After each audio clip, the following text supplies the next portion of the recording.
Okay, good afternoon. Today is 16 May, the year 2008. I'm Dr. Dave Thompson, a volunteer at the Palm Springs Air Museum here in California. Part of our mission is to record and preserve the history of our country's military conflicts, especially World War II. As part of the Veterans History Project of the Library of Congress in Washington, D.C., we conduct interviews of veterans and civilians who participated in those conflicts. Today, I'm here at the museum and have the honor and the privilege of interviewing, what was your highest rank? My last name? No, your highest rank. I left the service as captain. Okay. As Captain Bob Wolff. Captain Wolff was a B-17 pilot in the 100th Bomb Group, shot down over Europe, and was a POW of the Germans at Stalag Luft 3 during World War II. So we're going to talk to him about that and a lot of other things. Bob, nice to have you here. Nice to meet you again. Okay, yes, sir. Now, first of all, I'll tell you what, let me come in on your hat there a little bit, kind of bend down a little bit. Okay, so your 100th Bomb Group, as we said. Mm-hmm. Very nice, yeah. And I know a lot about the 100th, but we'll get into that a little bit later. Really a famous bomb group. And you want to leave your hat on, or you want to take it off? Oh, I'd like to take it off. Okay, let's More put it over comfortable here. That way. Okay. Bob, would you repeat and spell your full name for us, please? My name is Robert, middle initial H, last name Wolff with 2 F's. Okay. And when and where were you born? Born in San Francisco, August 30th, 1921. 19. So that makes you how many years young? Well, technically it's 86, but I tell people I'm going to celebrate the 49th anniversary of my 38th birthday this year in August. Oh, yeah, that's good. So you were born in San Francisco. What was your father's name? His father's name is Lawrence, no middle initial. Okay. Wolff. And what did he do? He left high school at the age of 12. And no, I'm sorry, he had completed 1 year of high school. He left there, and in 1912 he went to work for Union Oil Company, California. Okay. He stayed there until he retired. I'll be darned. Which is, let's see, is that Union 76 now? Is that the same It used deal? to be Union 76. They have since gone out of the retail business, and the last I heard they were in the exploration business only. Oh. But then I think Chevron bought that part of it. Okay, so it's kind of interesting. Union Oil sort of gone away. Do you know when Union Oil started? Union Oil started somewhere in the 1880s or 90s, I think. Here in California? Or? In California. They did they did. most of their work in California, and later on they expanded, not nationwide, but across the country in many areas. Yeah. And so what did your dad do for the oil company? Well, he was in sales primarily, and he said he was instrumental in getting Southern Pacific to switch from coal to fuel oil for their For the steam diesel? engines. Oh, yeah. And among other things. And his ancestors, how did they end up in California? Do you know where they all came from originally? Well, both of my great-grandparents came from Germany, Mm-hmm. and one of them emigrated to New York, took a boat down to the Isthmus. There was no canal then. Walked across the Isthmus, took another boat up to San Francisco, and found his way up into a little town called Iowa Hill.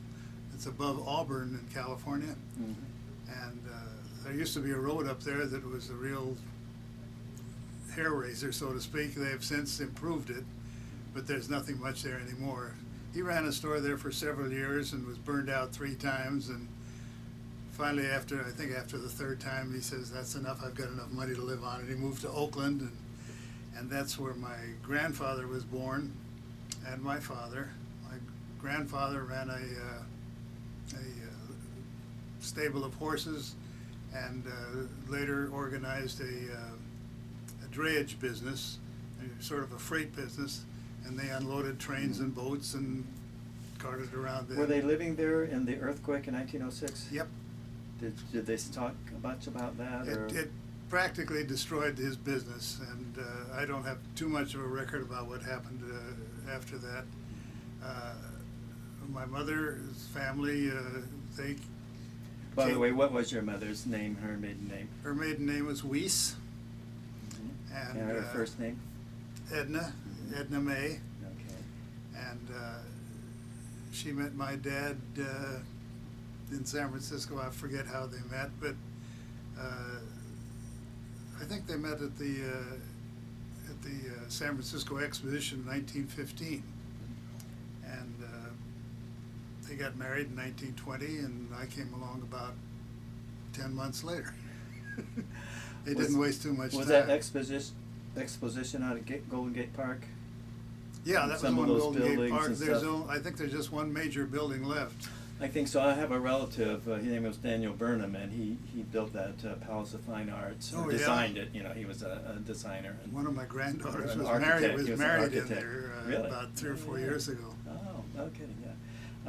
So how what about her? Did they come from Germany to her? Oh yeah, they All came that from stuff? Germany in the Alsace-Lorraine section, I believe. I've only heard it mentioned. My he wrote a short autobiography, and he didn't have too much information about it. About that. And what about her dad? What did he do? Let's see, he was in the printing business, and it existed up until one of my cousins operated it, and he managed to lose it. And did you have any, well, I know you had some brothers. Any brothers and sisters? I have one brother. He died in 2005. You only had one brother? I had one brother. That's the only sibling I had.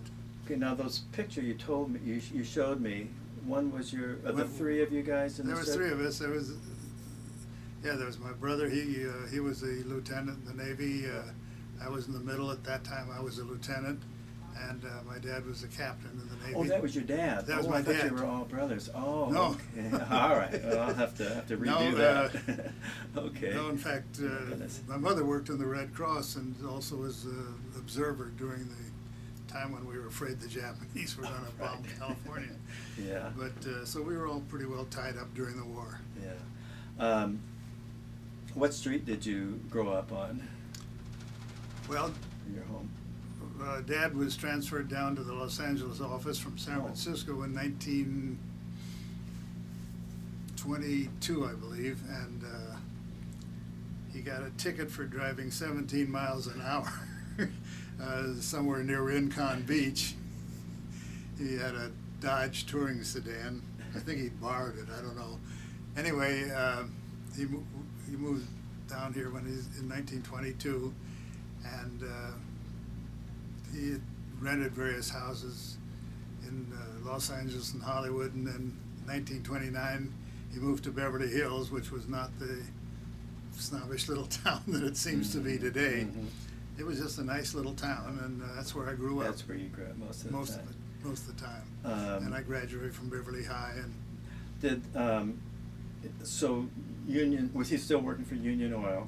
he worked for Union Oil except for the time he was in the war, and he came back. And Okay, so those oil wells you see along Long Beach and those areas, did that have to do with them? Or? that didn't necessarily have to do with Union Oil, but they had wells in Long Beach. They had wells in the Santa Maria area, and I don't know, all over. Yeah.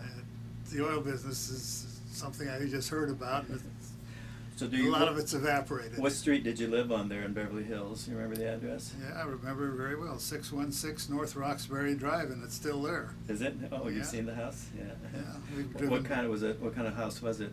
Yeah, it was 2-story, nice house, nice neighborhood. Yeah. And where did you go to grade school?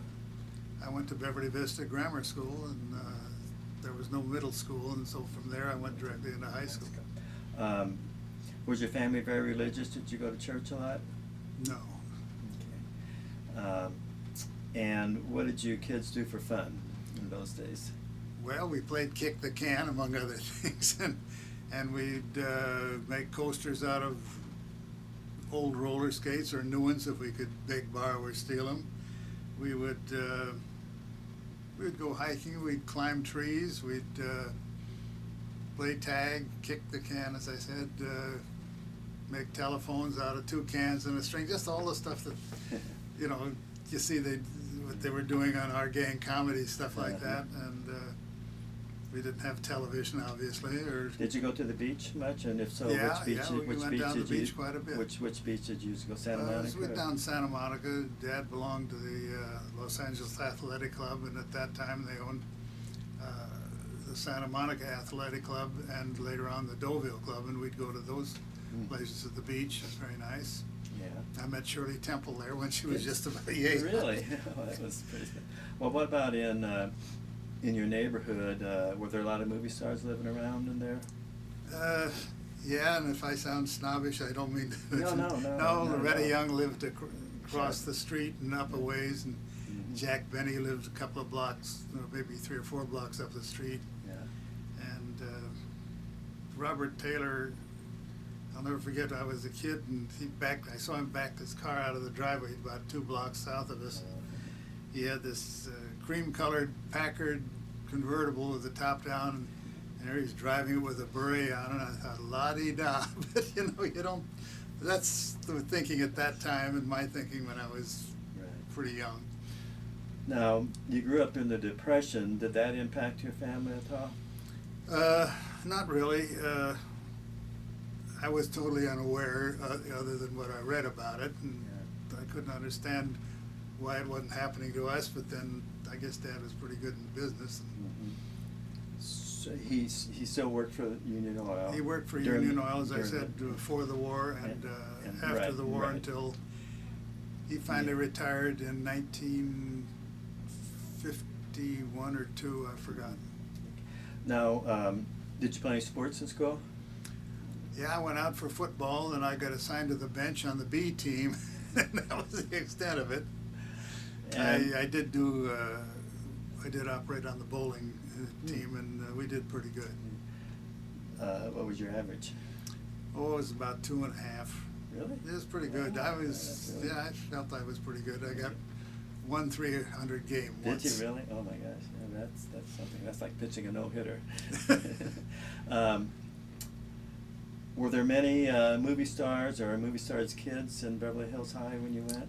Oh, there was Jackie Cooper and Sam Goldwyn Jr. and Betty White.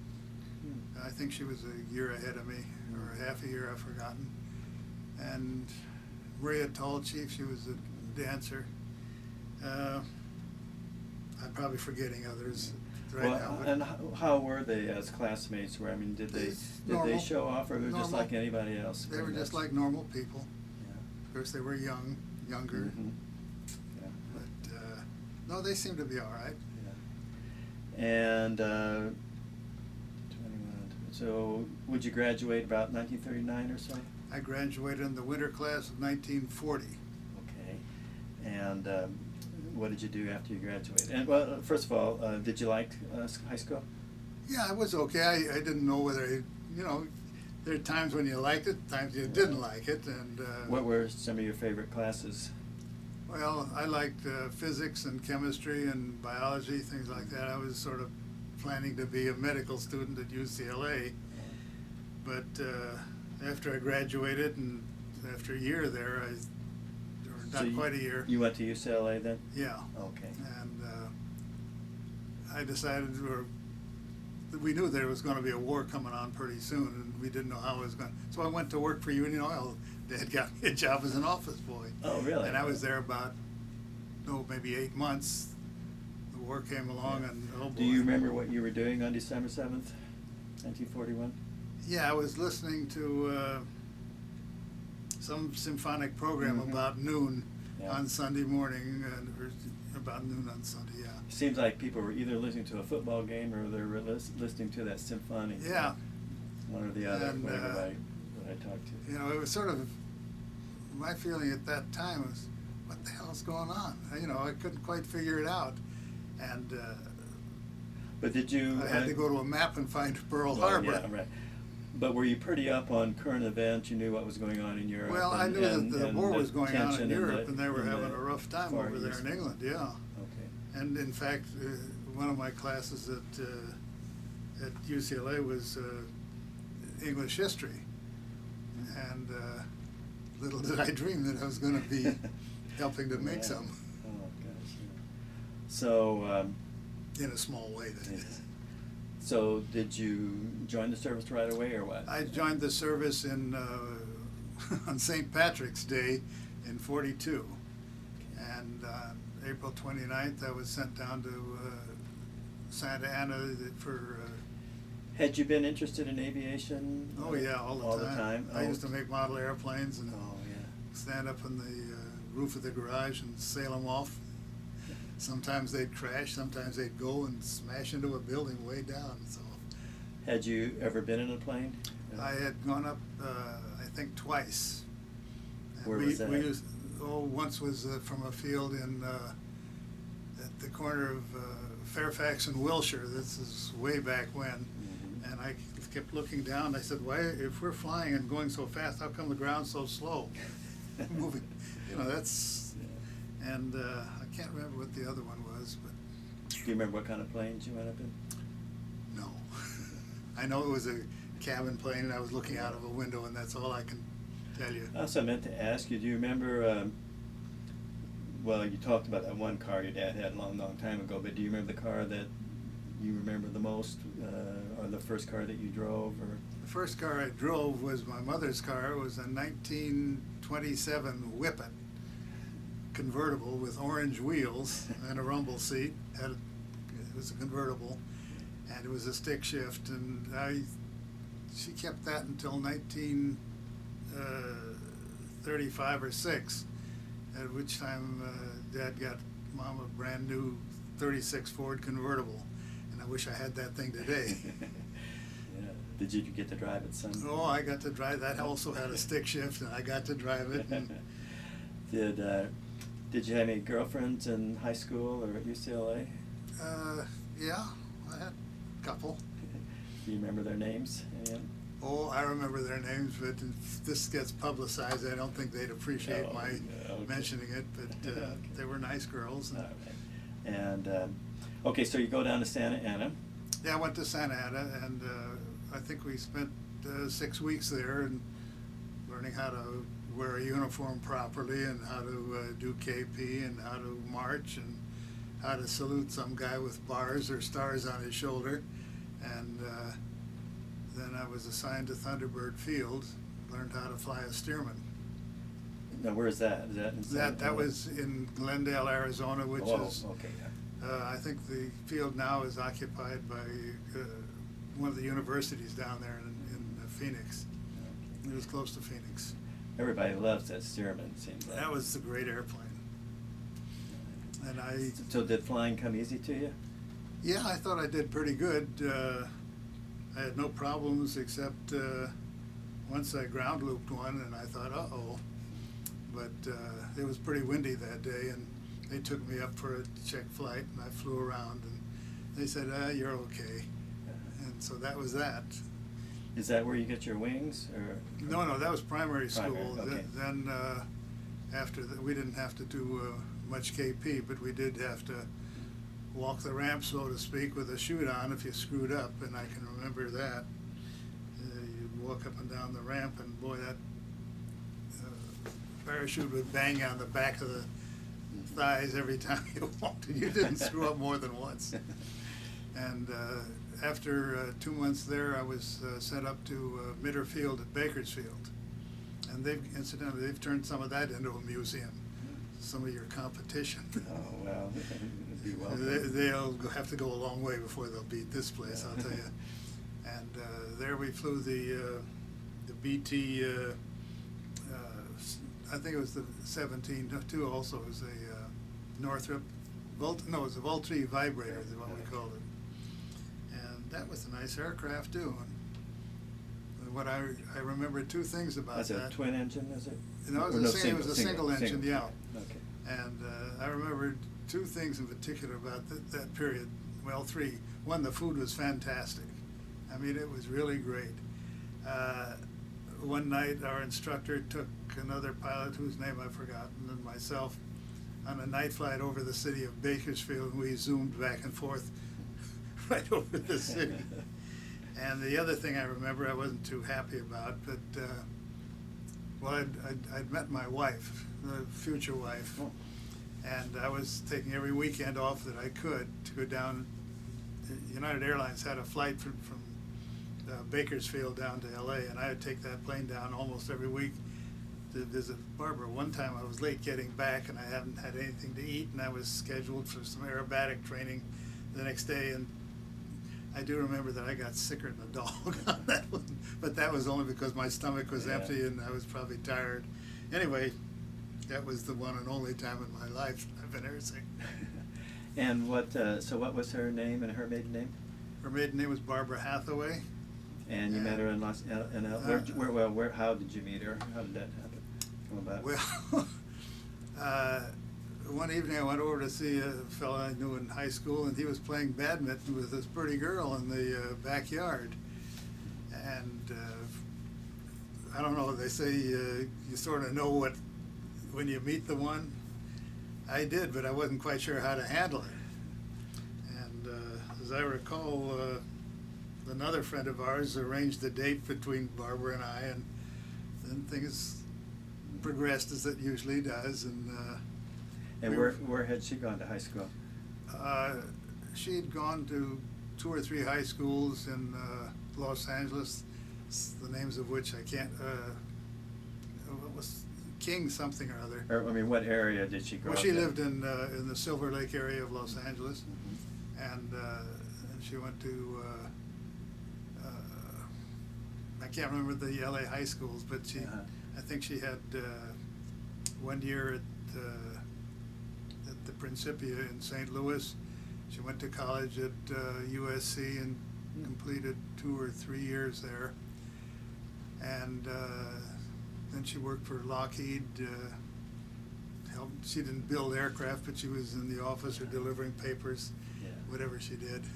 And was she going to college when you met her? She Yeah. at SC then? Yeah. And what did her dad do? Well, her dad was president of the Los Angeles Athletic Club. Oh. And he did a fantastic job because the Depression sort of put that business really not in big trouble, but they eked through it, and he brought it out. And then when he died, his oldest son took over, and he did a fantastic job of building it up to what it is today. Wow, yeah, that's really something. Okay, so you're in Arizona now, and so where do you go from there? Well, from Arizona, I went to Mitter Field, and I told you about where you were, yeah. Yeah. Okay. And where's Mitterfield again? Did you It's up near Bakersfield. That's right, yeah.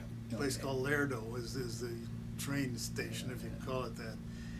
And they've got a little museum going there, but it's nothing like this one. And by this time, had it been determined if you were going to go multiple engine or single engine? We didn't know where we were going or what we were going to do. Were you hoping to be a fighter pilot like most guys? I was hoping to fly a B-26. Oh, you were. And I think they asked us what we wanted to do and told us to put down what we wanted, but it may not mean anything. Sort of like spitting into a windstorm. Anyway, the long and short of it is that I was sent to Roswell, New Mexico, and this was before flying saucers, of course. And we flew a twin-engine Cessna Bobcat. It's a cloth-covered, wooden-framed aircraft. And I've got one picture of it somewhere on one of my computers and it looks bigger than I remember it, but it was a nice plane for 2 guys to fly, and sometimes the instructor would sit in the back seat and holler at us, but I enjoyed that. And finally graduated January 4th, I think it was, 1943. My mother abandoned the Red Cross to come, but Dad couldn't do it. That's when you got your wings. Yeah. Yeah. And so she pinned my wings on, and that was that. And from there, we didn't get to go home at all on that one, but they sent me up to Boise, Idaho, and I was assigned as co-pilot to a crew. And most of the way through that training, I was co-pilot, and then they jerked me out and said, "You're going to run your own crew." So I spent 2 more months there. Now, was this B-26? No, this was a B-17. B-17. So you did. So Yeah, I'll never forget the first time I climbed into one of those. The wing looked like it stretched from here to the horizon, Yeah. and I thought it was huge. Mhm. And today I would get into one, and gee, it seems all tight and cramped. In fact, when we had our reunion here a few months back, I walked through the hatch into the bomb bay, and I proceeded to bang my head on it. Oh, yeah. There's not much padding up there. Right. It was interesting. Were you in it when they fired it up Oh, at the yeah. reunion? Yeah, I yeah. was in there I was filming some of the Yeah, you I was guys in inside there, and I Yeah. enjoyed it. I'll have to look at that because I kept the film. I'll see if you're see on if my that. picture's I'll in there. add that to this. Yeah. Yeah. Well, anyway, I had my own crew, and you've got a picture of it there under your elbow somewhere. Right. In fact, there's a couple of cool pictures, I think. Let's maybe show. Let's see what we got here. Yeah. Well, there's your crew. Well, this is sort of a publicity, or just a picture. It's got everybody's name on it. Right. The lettering didn't show up here on the end. Uh-huh. And this was taken probably at Casper, Wyoming, where it went after Boise. Yeah. This picture was a sort of a publicity stunt, or publicity picture, I guess, taken after we got back from the Regensburg mission in August of '43. Oh, okay. And bombardiers taking aim at the enemy. Uh-huh. We're having a good time. And well, let's just show us that. Well, this is a picture. We're flying over the Alps, and this is my aircraft right here. Oh. And this is another picture that somebody in this plane, he didn't shoot at us, but this is our aircraft again. We had some tail damage that Oh, yeah. that sort of slowed the aircraft down, and we were pushing it. So Huh.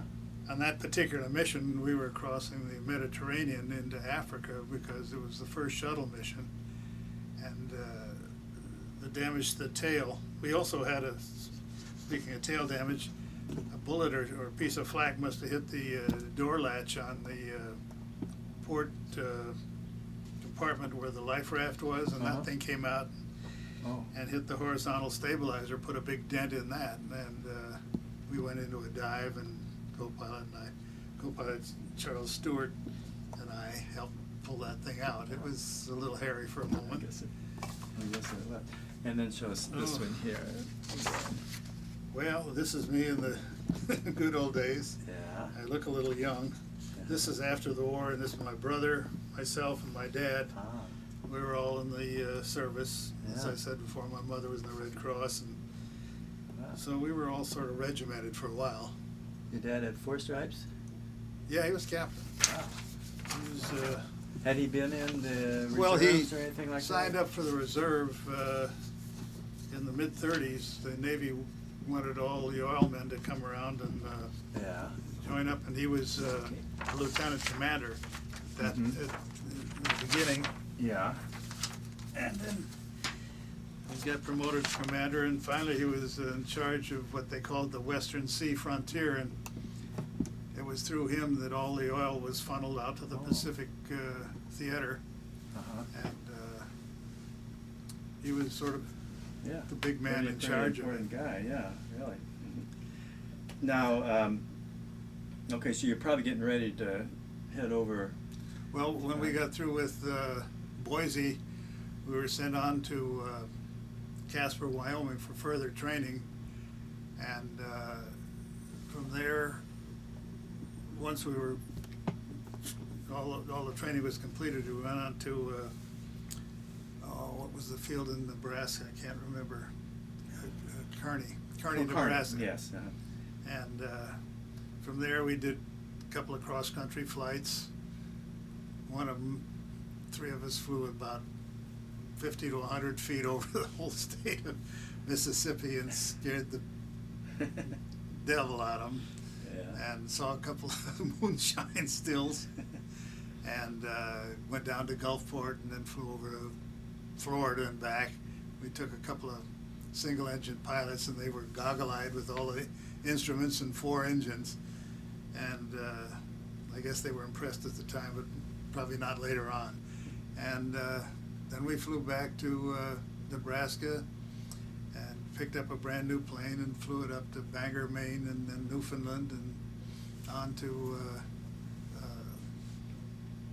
Glasgow, where we left the plane. We were put on a train down to Thorpe Abbotts. We didn't know where the heck we were going at the time, but So this would have been, when you got to Thorpe Abbotts, it was the end of July. in 40... In 43. I meant to ask you too, now, were you still pretty serious with Barbara at this point? Oh, yeah.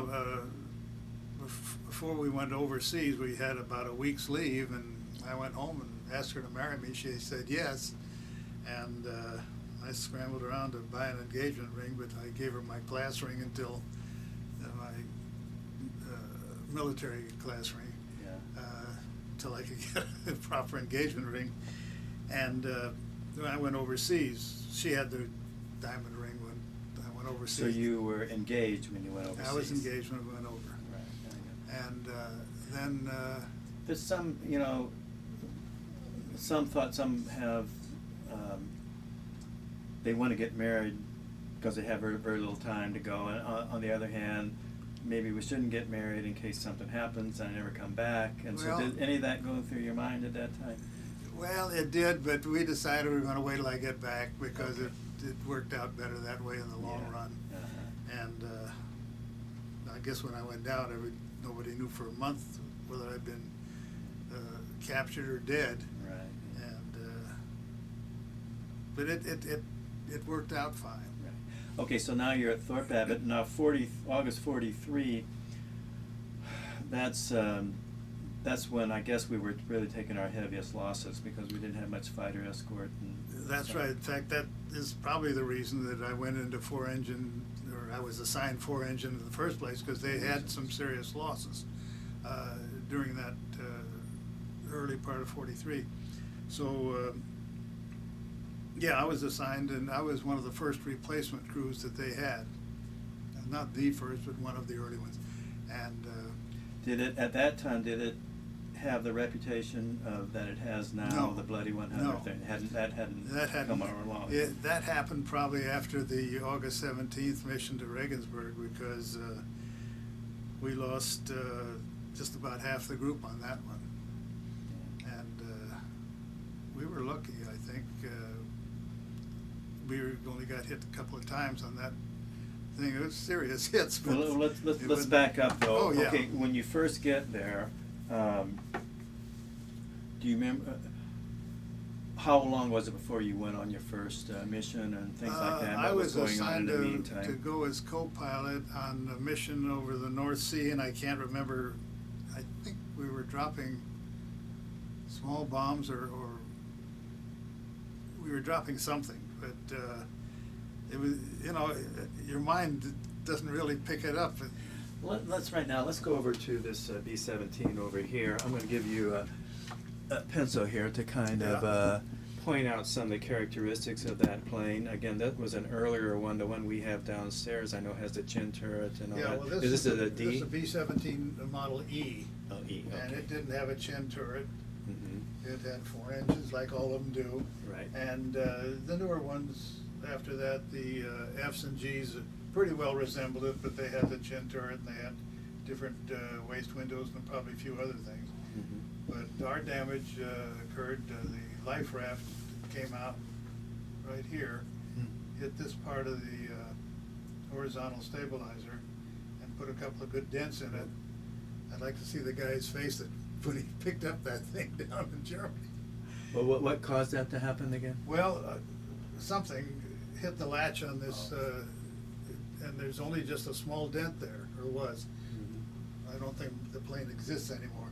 Yeah. Anyway, but we also took what I believe to be a 20mm shell on the leading edge here, and that caused the pedals to move back and forth, and I could hardly keep my feet on them. And but we managed it, but it did need pushing the throttles up a bit in order to stay up with the formation. Well, tell me, how many in the crew, how many guns and all that stuff? Let's just kind of go we through have a the- crew of 10, and I think there were 13 guns on the aircraft, if I remember right. Yeah. There were 3 in the nose, and there was 2 in the top turret, 2 in the bottom, the 2 waist guns, and then a pair of guns back at the tail. Yeah. And you had a bombardier and a navigator in the front. Bombardier and navigator. Mhm. In the cockpit, there's the pilot and co-pilot, and the top gunner, in this case our chief engineer. Right. The bottom turret had 1 guy, and had a guy in the radio room. Mhm. He shot out of this hatch right here. Right. And then the 2 waist gunners and the guy back in the tail. And how many in your formation early on would you be Well, early usually on there putting was, up? let's see, I think that there was 18 aircraft took off, and 9 of them hit the, either blew up or hit the Yeah, drink, that or time hit they did. one of them landed offshore, down off of Italy, and the rest of them all dropped into the. And kind of show me, are they kind of in formation there, or how, what would it be like? In This groups picture, of this 3 picture usually, or is what? taken, was painted from one of the other photographs there. That, Right. the lead aircraft took a picture of these planes, Okay. and he was, yeah, it's the bottom picture. Okay, you can, yeah. Now, this is the picture, and I have the negative of it. Yeah. This is the picture was taken from the lead aircraft. I was on their right wing, Mhm. but we'd sort of spread out a little bit, because when we approached that target, about, I guess, 2 or 3 or 4 minutes before the target, before we dropped the bombs, everybody left. There was no flak, there was no Mhm. gunners, no nothing. Hmm. And except for a few wild anti-aircraft shots, Mhm. we weren't bothered by aircraft at all from then on. Yeah. We flew over the Alps and over part of Italy and down between the end of the boot and Sicily, Yeah. and then landed.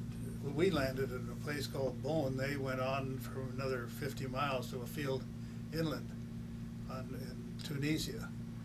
Now this was, which mission are we talking about? This is the Regensburg mission. Your Regensburg. Now, August 17th, What, yeah, but 1943. how many had you flown up till that point? That was our 3rd mission. Your 3rd mission, okay. Or my 3rd, I guess the crew's 2nd. Because And- I was on 1 mission all by myself. With a the different crew. crew, okay, Yeah. but so mainly you were with your own crew, right? I Yeah. mean, okay, and you had gotten together here in the States, Yeah. okay. Are you in contact with any of those guys anymore? Well, there's only one that is left other than myself, Ira Bardman.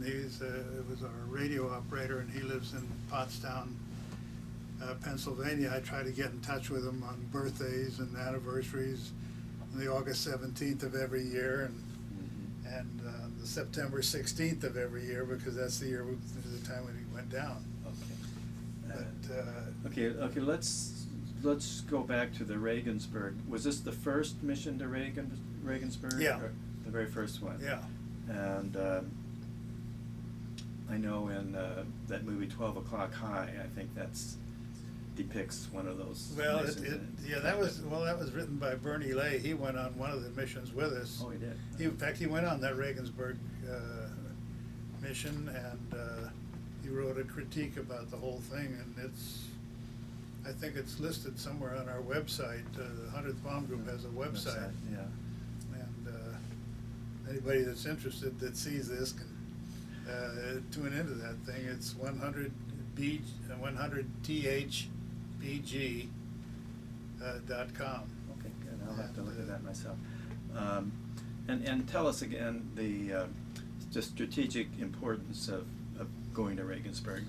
Well, Regensburg was one of the places where they built Messerschmitts, and after the war we found out that among the other things we destroyed when we hit that plant was some of the jigs for the, what was their jet number, 262? Oh, 262, ME-262? Yeah.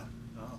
So that set them back a little bit too. Mhm. This is all hearsay, I don't know for sure, but that's what I'm told, and that's what books written by those who weren't there tell us, and so they have more access to information that I So, do. so on the way in, did you have many fighters coming after you? We crossed the Holland coast, I think at a little bit before 10 or maybe right at 10. And we were jumped on fighters right from the get-go, and they didn't leave until, as I say, well, they left intermittently, and as soon as they left, they would get flak. And when the flak stopped, the fighters had come in again. And we were the last in a group of 8 in our wing, and we were flying at 17,000 feet. We were carrying incendiaries to bomb the rubble so that it would burn up. And all I know is that I think at 17,000 feet, you're pretty much a sitting duck for the anti-aircraft guns, and the fighters can get to you a lot easier than if you were flying at 20 or 25,000. Did you have any escorts, fighter escorts with you? We were supposed to, but you know, it's like you get to the bus stop 5 minutes late, too bad. Oh. So I don't know, they claimed that there was weather or misunderstanding. I don't know what the real result was, but So you the were, result, you didn't no, the have real any. result was that we didn't have anything. What caused it, I don't know for sure. And how many went down before you got to the target, actually, or do you know? Probably 7 or 8 aircraft went down. I know one of them went down off of Italy. Van Noy was the pilot. There may have been one that went down in Switzerland. I don't recall. But And did you take any battle damage on your way in? well, yeah, we took the. That's when you. We got this there in the tail, and then we got this thing on the horizontal stabilizer. Okay, so that picture that we showed of part of the tail chunk out, Yeah. that's on the same mission? Both those things happened? Yeah. Oh, okay. I didn't quite understand. And aside from that, and our final mission, we weren't hit at all. Well, no, I'll take that back. We were flying out of France one day. It was late in the afternoon, and we had about 100-mile headwind, which meant we were flying over the ground at about 55 miles an hour, and we were 20,000 feet. I happened to look down out of my window there, and I saw 4 little flashes of light, just boop, boop, boop, boop. And I thought, uh-oh, that's anti-aircraft stuff. And I looked at the clock, which is sort of up where your rear view mirror is on the car, and I marked off 20 seconds, because that's about 1,000 foot a second is what the shells took up at. And sure enough, there was an explosion off our left wing, and we did get, we lost a landing light and had a few punctures, but aside from that, that is the only other thing that I can recall where we had damage. The bombardier was sitting up there, and he felt this something brush the top of his leg, and he looked down. There was a scorch mark on his flight suit, and a piece of flak that had hit it. It was that hot, and I guess it it made him believe in something. I'll tell you. I guess so, yeah. But Now, on the Regensburg, okay, when you went over the target, how many planes had already gone over by the time you got to it? well, the other 7 groups had gone over. They weren't hit as bad as we were. Some of them had some pretty heavy damage, but not as. I don't think they lost as many aircraft. Yes, you did, yeah. Some of the other planes may have holes in it, but most of them over the target were intact. Could you tell if your bombs were pretty much on target? Or? We thought they were, yes, and some of the pictures indicated that the place was pretty well damaged. And you say there wasn't as much flak over the target as you thought there Just there before, would have been? my recollection is that about 3 to 5 minutes before we were over the target, everything stopped. There was no hostile action of any kind. Well, you know their fighters aren't going to probably come after you if the flak's Well, coming up. well, there was no But flak, there even was no no flak? fighters, there No. was nothing. Yeah, that's- And it stayed that way except for a couple of flak shots that were way out of range. Yeah. And I don't recall any fighter attacks after that. If there were, it's evaporated in my head, 60-odd years. So when you regroup, how many are you left, and are you able to stay together? Well, pretty much? we stayed in a rough formation. We sort of spread out, going out over the Mediterranean, because in our case, we tried to lean the thing out as best we could, and You still had all four engines? all four engines worked just perfectly all the way. Now, There were you wasn't- the pilot or the co-pilot? I was the pilot. You were the pilot. And Now, was this your first mission as a No. pilot, or? No, this was, I'd been a pilot all the way along. I thought, I thought your first mission you went as a co-pilot. I thought Well, I went as a co-pilot to show me what it was like to be, okay, but that's what the thing was. Okay. Funny thing about that one, I was with a guy, he was a captain, and he wore glasses, and I don't even remember his name, but shortly after that mission, he was riding his bicycle one night and rode it right into a brick wall, and I don't think he did much flying after that for a while.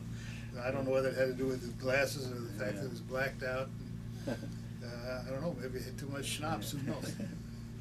So where did you land then on that We landed at it was a British airfield, nothing but steel mats laid on the ground. I don't even know what the primary function of it was, but it was a British field, and we landed there, and just as we were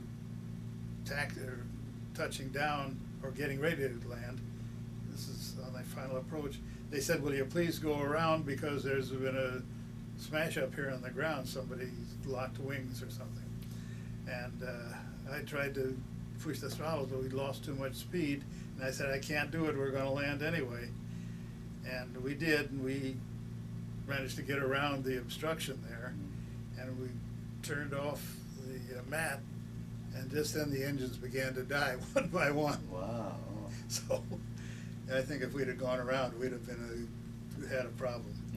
Anyway, life seems to work like that sometimes, just the cavalry come in and rescue you right off the bat. Anyway, it worked out pretty good. What was the morale like in your crew and the rest of the group? Well, it's pretty good. I've got pictures, or did have. I lost the negatives. I don't know where they came from. I took my camera on that mission, and some of them are available online on their bomb group site. But no, the guys were cleaning up the plane and, getting rid of the shells. And No, I don't necessarily mean that. I mean, well, I mean having to go into harm's way, so to speak. I mean, that was just. No, I don't think. I guess a lot of guys say, it's when you're young like that, bad things can happen, but you assume it's going to happen to somebody It's else. always going to happen to somebody else. You think you're indestructible. Right. And in most cases you are, because I met more guys from the 100th in prison camps than I'd met in the period of time I was on the base. And since then, with various reunions, I've met a lot more. Sure. But no, it's amazing. You sort of gulp and say, "Well, got to do it, but we'll be all right." And we were. But it's amazing. And you, when you got 10 guys like that, I'm sure you're all from different backgrounds, but it's almost like a team. You work together, right? We worked together pretty good, and our chief engineer, Jim Brady, he was a guy that he held all the enlisted guys together, and he did a pretty good job in sort of supervising them. He was about 33 or 34 at the time, and he had to fight like hell to get into the Army to be on an air crew, but he always figured he was pretty well equipped for that, because he had worked for Macy's in the complaint department. So he said, "I could handle just about anything." But he was a nice guy, and we all loved him really, and when he left us a while back, it brought more than a tear.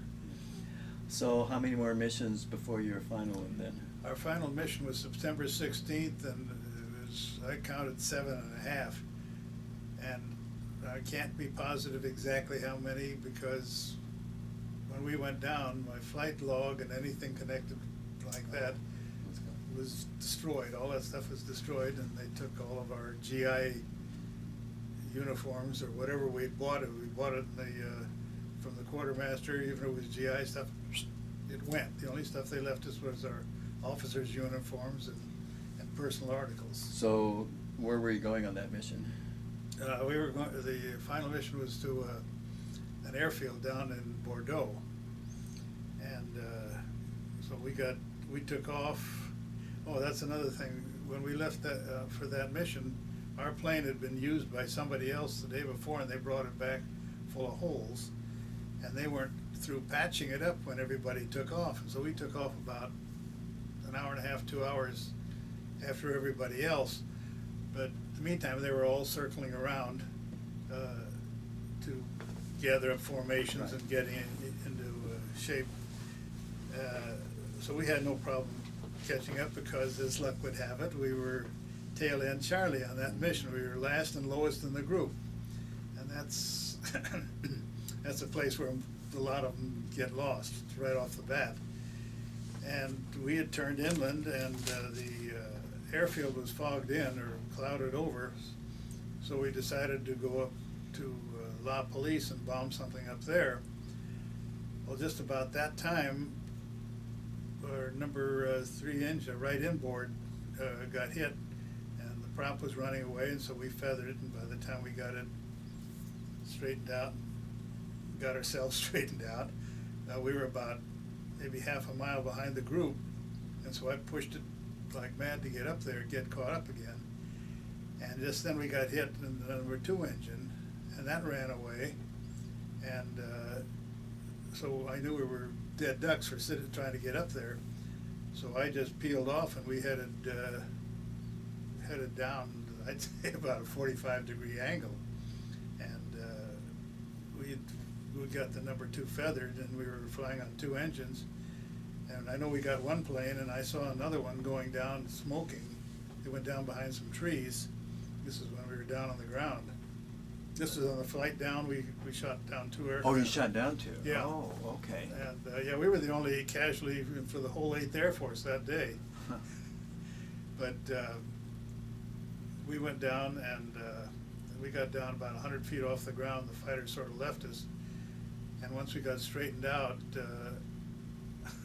we were going down some road next to a row of trees, and there was a guy on a bicycle pedaling along there, and here's this monster airplane coming over his head with 2 engines going. He didn't even turn around. I suppose when he finally saw us, he wondered what was going on. And as we found out later, we had flown right over a hospital school that the Germans had, and they were at dinner, and they all ducked under the table because they thought we were going to bomb them. Anyway, we got down at about 50 to 100 feet, and all of a sudden there was a big church right in front of me. And so I peeled off to get away from that. And then there was a big suspension bridge right in front of me, and I think that's what they call a transporter bridge. It's like a big box, and it's got cables that hold a piece of roadway that goes from one side of the bridge to the other. And that's in La Rochelle. I don't remember exactly, but I think that's the one that it was, because I've been back there and I've seen the bridge since. In fact, a Frenchman that we knew over there drove us all over the place a few years back looking for the church and the bridge, and we finally came to the conclusion that some church south of La Rochelle and that transporter bridge is probably the ones. I can't be sure because in my mind I just can't see for sure. Anyway, we got 2 or 3 miles out to sea when the right outboard, which had been overheating, and I'd written it up in the Form 1, all of a sudden it popped 3 cylinder heads. I heard a pop and then a pop, pop, and I looked back there and we had flame all the way back to the tail, and the tail gunner said, "Hey, what's going on up there? There's fire way back here."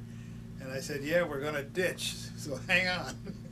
And everybody, we had about a minute or two, we were at about 50 feet, and we ditched in the water there. Oh, okay, in the not too channel?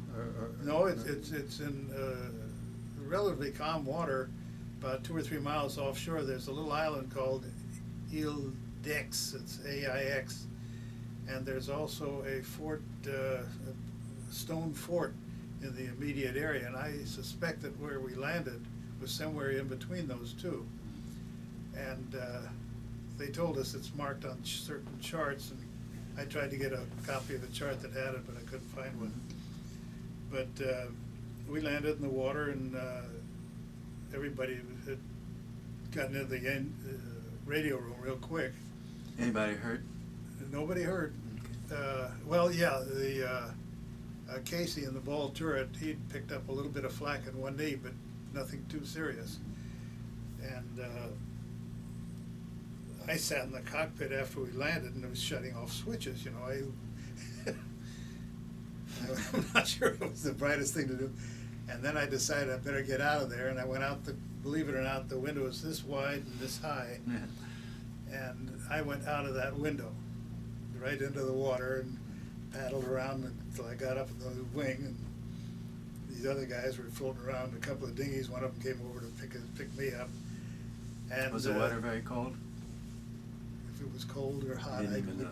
no, it didn't seem to bother me a bit. Mm-hmm. And so anyway, we got in the dinghies, and then here comes a French fishing boat. Saw us go in, so they came over to pick us up. But there was a German patrol boat right behind them with some guy with a machine gun on the bow, pointing it right at us.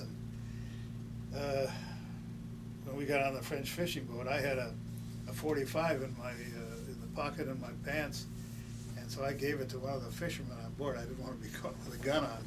Yeah. So, and I knew it'd be damn foolish to try and shoot it. But anyway, we got picked up, and they took us over to I think it was Ile d'Aix, that's the island, and they put us in some sort of a prison cell. And what we had there was a cell about 4 or 5 feet wide, and a concrete bench with straw on top of it. It was about 8 feet long, and at the far end of the cell was just a hole in the ground, and I suppose that was the toilet, because I used it for one. And after about an hour, they slid a door open and put in a plate full of food. This was about 6 or 7 o'clock British double summertime. So it was just beginning to get dark when they gave us this food, and it was black bread, and I can't remember, barley or something. And anyway, that was dinner, and the next day they took us over to this hospital school, and then that's where they told us that we'd flown right over them the night before, or the day before, and we spent about 2 or 3 days there, and then they put us on a truck and took us to Paris, and we got into the railroad station, saw the Eiffel Tower on the way in, and that's the second time. First time I saw it was on an early mission. We were about 20,000 feet, and I could look down, I saw the Eiffel Tower looked about this big. And I thought, gee, that's pretty. And just then some plane in the formation ahead of us blew up. And so we were, and I just turned around in time to see this thing blow up, and there was a big pear-shaped cloud, and we had to fly right through that. Anyway, so I saw the Eiffel Tower twice, didn't see it again till long after the war. And so we were put on the train, and there were about 40 or 50 of us in a boxcar, some Brits and some Allied flyers of all persuasions. And then we went to Frankfurt on Main, where they had the interrogation, and we spent 2 or 3 days there. We were all isolated. Now, where is this? Frankfurt.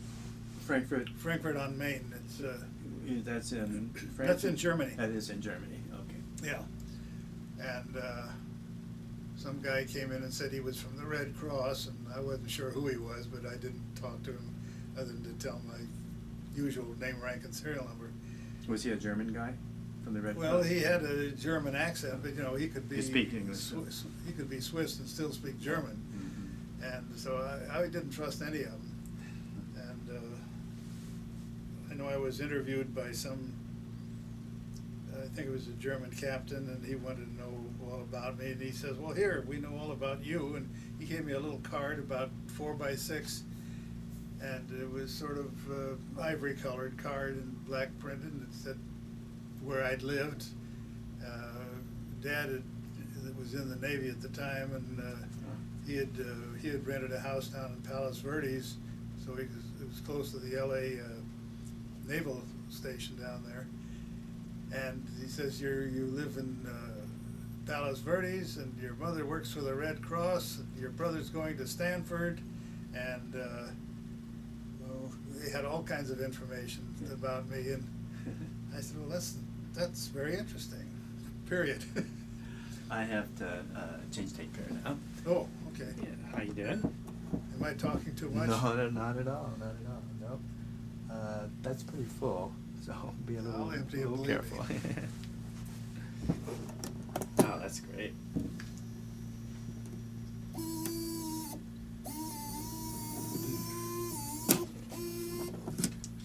Well, sometimes I get rambling on. No. My wife has heard everything 11 times. Well, just you have to remember, we've not heard any of it, so this is great. I wanted to ask you something, though, to explain to me. You were talking about when your engines got hit, those props, and they started running away. I'm assuming that means that it's starting to just go faster and faster. It's just and it gets rougher and rougher, and can just tear the wing off or tear itself off out of the wing. Usually That's the when reason a prop when will you run away is either because there's a lack of oil, which was the lubricant or the fluid that controlled the pitch of the prop, or else there's probably something either in the drive shaft or what. Anyway, the engine was not working properly, and this thing was running like mad. Yeah. As you could hear it, it's just a big high-pitched roar. And when you feather it, that means When you feather it, you're putting the blades directly into the wind stream, so that it's very much similar to the wind machines up here. Yeah. If they're not going, they'll feather the blade so it's right into the wind stream. Oh, And as soon as they turn it a little bit, then the prop will start to go. And in this case, the prop was still angled as though it was pulling the plane, but it was going so fast that it was a big obstruction to the forward motion of the plane. And if you don't feather it, it's going to be very difficult to control the aircraft. Plus, that it can run away and either break off from the drive shaft or whatever, and maybe come into the aircraft or go sailing off. Is this the same as when you say it's windmilling? Yeah. It's the same. Well, windmilling's a good phrase, but running away is the phrase that we always use. I mean, it's And basically to have about the it same happen to thing. both inboards and miss the fuselage is grace of God, is all I can say. And then when the other one popped 3 cylinders, I could see the hole in the cowling there, two holes I recall. Yeah. And why there's one blew, and then the other 2 blew shortly after that, rapid succession. But that engine had been overheating, and I'd written it up, and they claimed they couldn't find anything wrong with it. And I've thought in my mind over and over again, if I knew that thing was overheating, I'd have opened up the cowl flaps, give it full rich to try and cool it down. And how long did the plane float before it actually The plane sank? floated about roughly 10 minutes, and it went down by the nose, and the last I saw, the tail was sticking up, and it just sailed down. About, 7 or maybe 8 years ago, we were over in France, and we were back in that area, and we had hired a guide from here. I mean, we hired him from here. He was a Frenchman living in Paris, and he met us there, and then we drove down to that area, and he had got all sorts of information on where the plane was, and we went out on a tour boat, and they had French newscasts and everything else, and we stopped right over the place where the plane was. He says the plane's right down there. The water in that area is very murky. It's the tides come in and out, very high range of tides, so the water is always sort of murky. That's the best word I can use.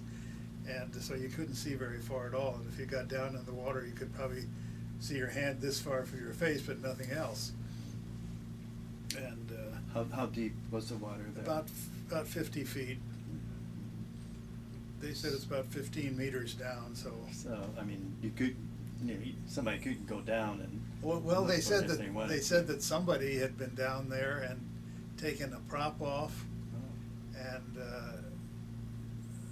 I think one machine gun. But the French are rather protective of that sort of thing normally, but, you know, people are gonna be people and get what they can out of it. Sure, yeah. But, anyway, we never saw the plane again after it went down. Yeah. And, So you're in Frankfurt, and that interrogation, did it last it didn't much do any longer? good. One of the crew, and I think it was our bombardier, Buzz White, he told him it's none of your damn business or something, and they put him in what they called the cooler at that time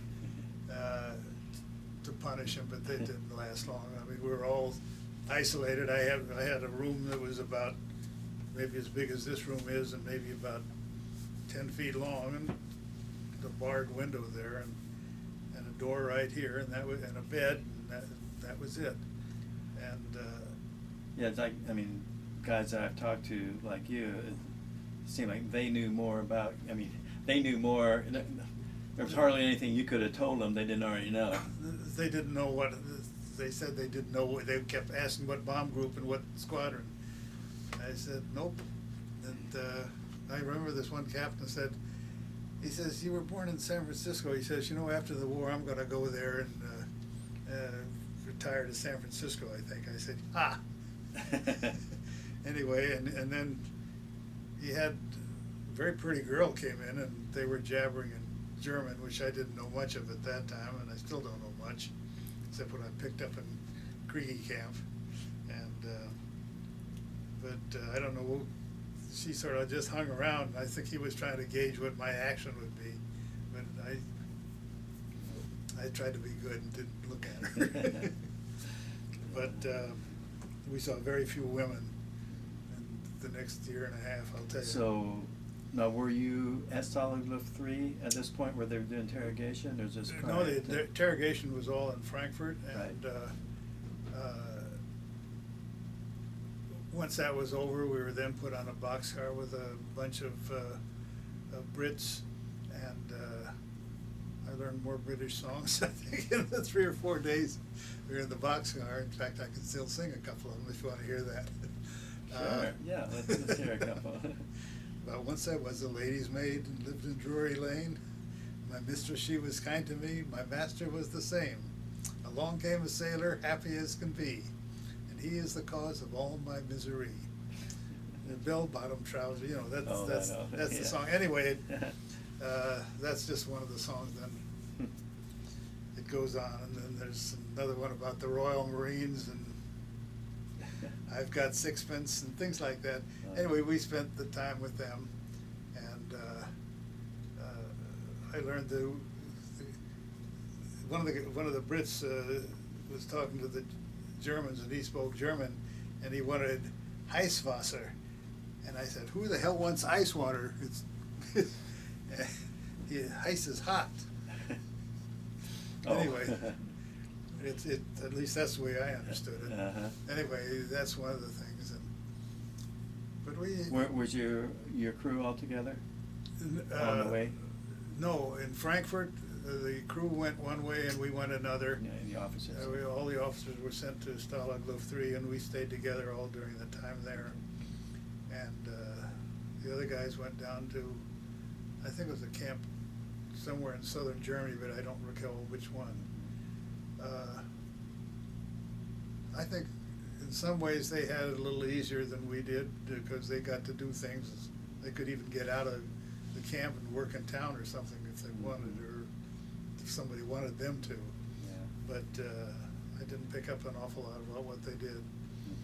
But no, after we left Frankfurt on the train and going there with the Brits, then a short truck ride to the camp, and we didn't know what to expect, but we saw it. And I'll say that that picture, my mind's gone blank. Stalag 13. Stalag Luft 3. Stalag 17 was one picture. Stalag 17. And the other was the Great Escape. The Great Escape, yes, Yes, Steve that's McQueen. I just saw it the other night and I couldn't think of it. Yeah, that's great. You said the Great Escape. That wasn't where you were. That happened there. Well, Stalag see, Luft 3. Stalag Luft 3 had about 5 different compounds. We were in the center compound. Now, Stalag Luft means The high, air. air, right. So all you guys were airmen? We were all Kriegsgefangenen, which is war prisoner. Mhm. And the Great Escape took place in the British compound. I think it was the North, no, that was American. It was either the East or West or the South compound. I've forgotten which one the Brits were in, but after the escape, which was during the cold part of the year, we were all gathered out there at 6 o'clock one morning, and they told us about it. They also told us that 50 of them had been shot, and it scared the hell out of us. And then the Germans began publishing stuff to the effect that escape is not a sport, don't try it. At the same time, we got hold of some propaganda that the Americans and British sent that asked the Germans to treat us humanely. And I don't know, they didn't mistreat us, but we weren't treated as big heroes or anything else either. We had our ups and downs, our moods, went from bad to worse, and then to good. Did they treat any of the Jewish prisoners any differently than the other guys, as far as you could tell? No, they treated everybody reasonably well, in that they didn't mistreat them. Mm-hmm. But if we wanted anything special, it's unlike the Great Escape. I didn't know how to con them into giving me anything at all. Right, yeah. I did have my class ring back on, and the guy says, "Is gold?" And I said, "Yep."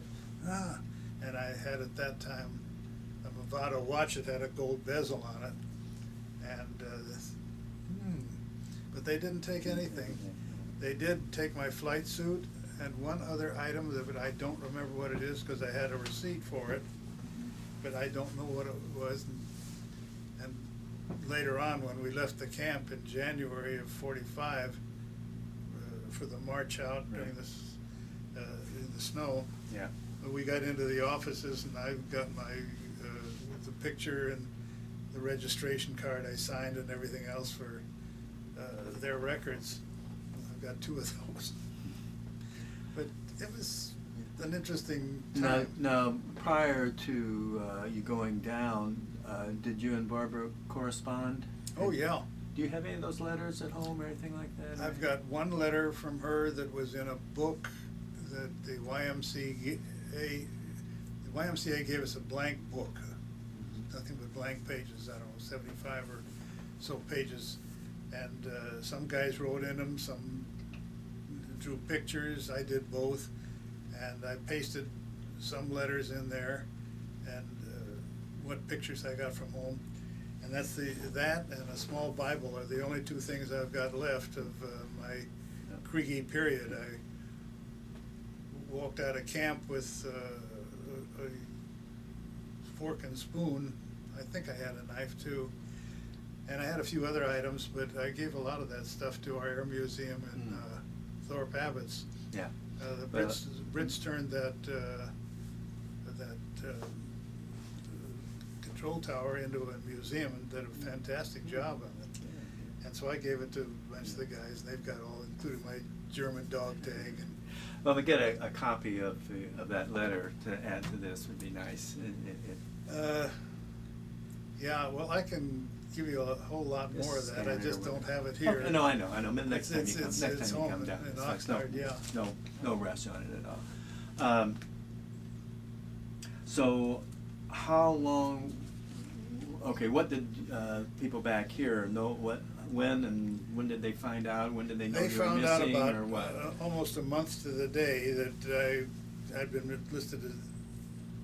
They got a telegram that I'm missing in action, Incidentally, they kept every scrap of paper and every letter that I wrote home, and all. When I left the camp, I didn't have enough room to carry all the letters that I'd saved, so they were left there or burned out. I don't know what we did with them. Yeah. But the only things I had out of that area is the letters that I had glued inside this book, and I think there's one or two. Yeah.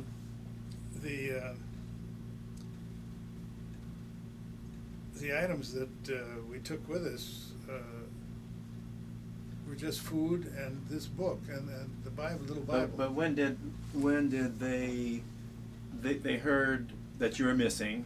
Oh, they heard that we were missing, and they immediately made whatever arrangements they could, found out where they could get in touch with us or write to us, and we were given 1 or 2 letters a week max. Okay. When to write did they back. find out you were missing, or No, that they you were a found out that POW? they got another telegram that I was a prisoner of the German command. But how much of a gap between About when you were 30 days. 30 days. So that was pretty nail-biting time for them, I'm sure. Yeah, it was. They, had absolutely no idea. Could have been dead. And, Could have been, who knows some of what. the guys, Harry Crosby of our group, I knew him slightly. I mean, as much as you can know anybody that you don't see all the time. He wrote to my folks that there's a good chance that I survived because his plane was going down under control. Oh, okay. Yeah. So, but they just didn't know what happened. Nobody knew. And when you got to Stalag Luft 3, was there a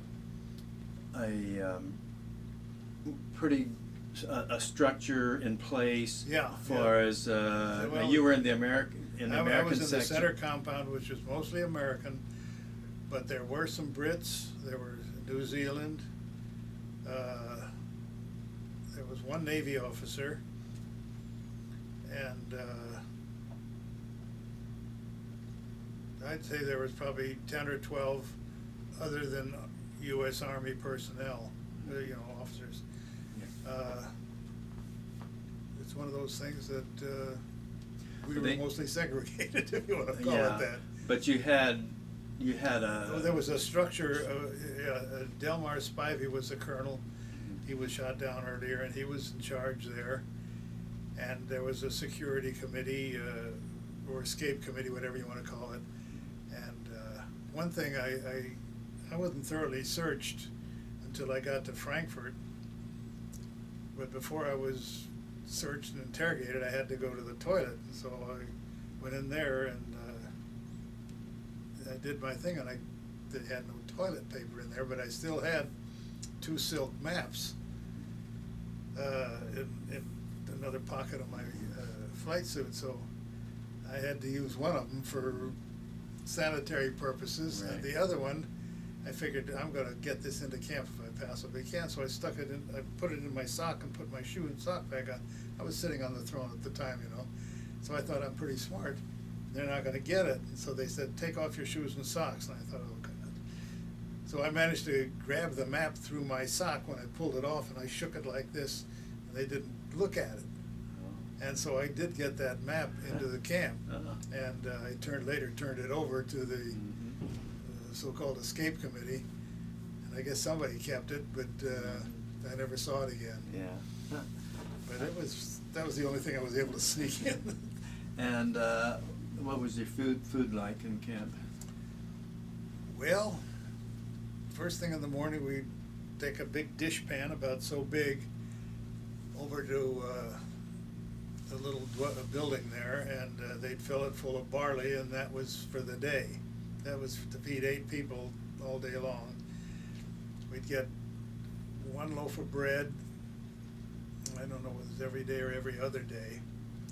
And the bread was grayish color, and it was rumored that it had wood in it.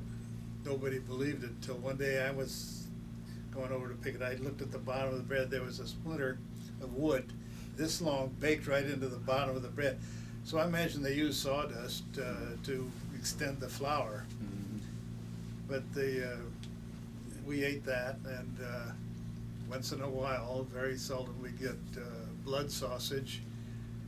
Lord knows what was in it. It was a bloody mess. And I know after the war, we went over and they was going through some little town in Germany. They were having a fair, and they had a butcher shop there. I said, "Do you have any Blutwurst?" And he looks at me. He says, "What for?" I said, "I was a prisoner of war here, and I wanted to see if." He said, well, he had some, but it was a little bit better grade than the stuff we had was sort of gooey, and Lord knows what meat was in it. If there was something in it, and we ate it because what else are you gonna do? And we also had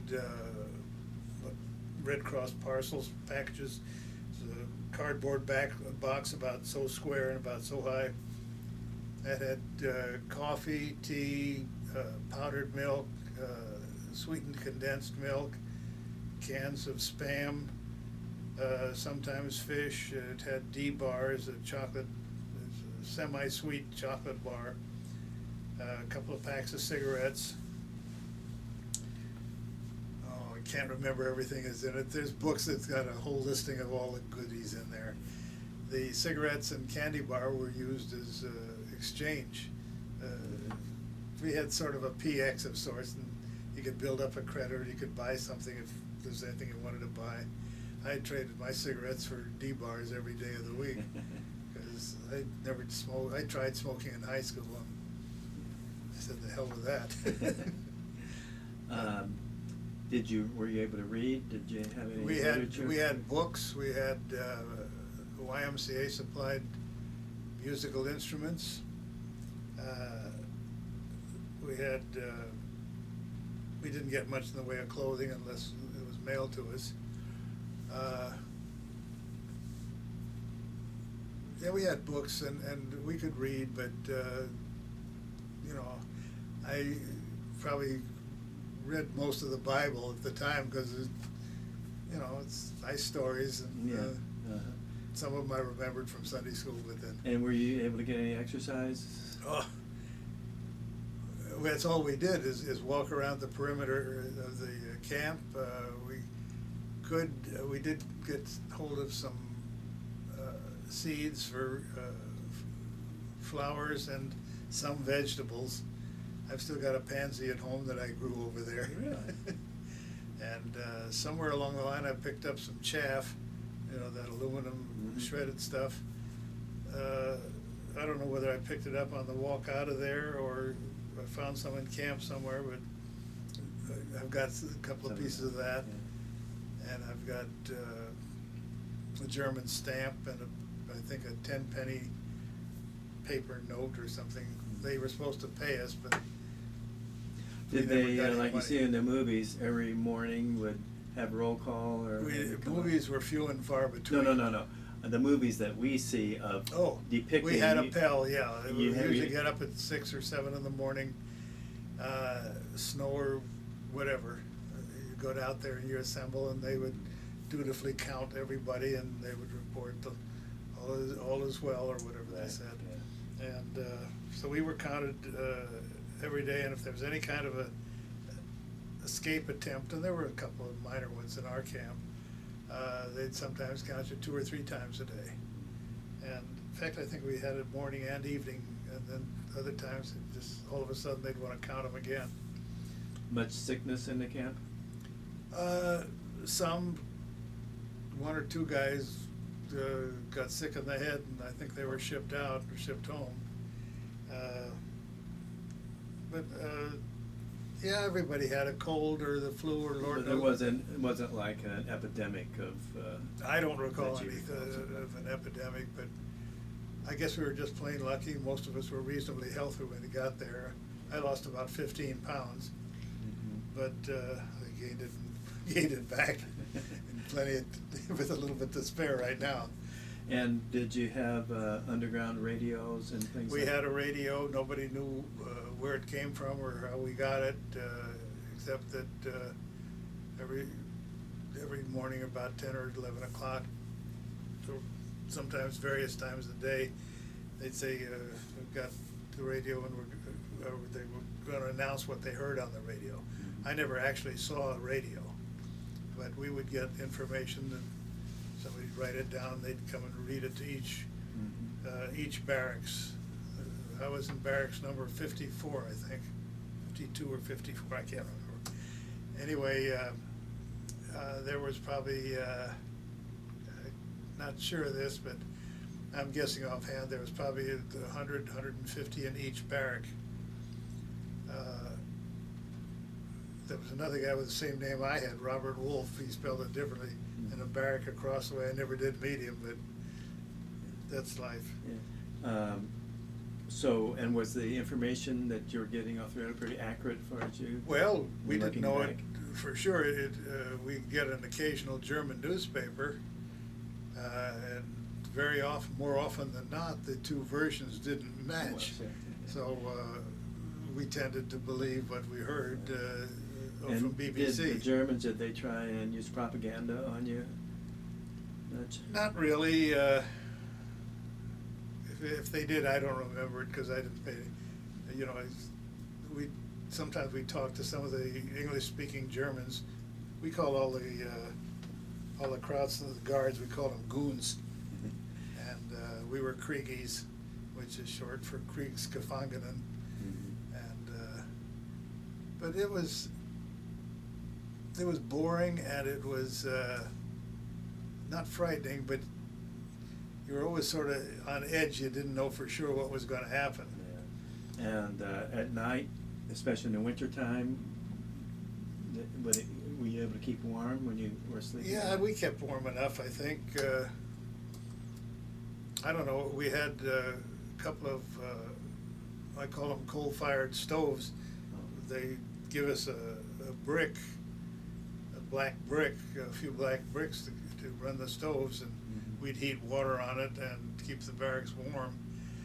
But warm is a relative word.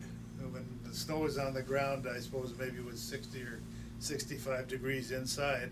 At night, they had shutters, and the Germans had shut us all in.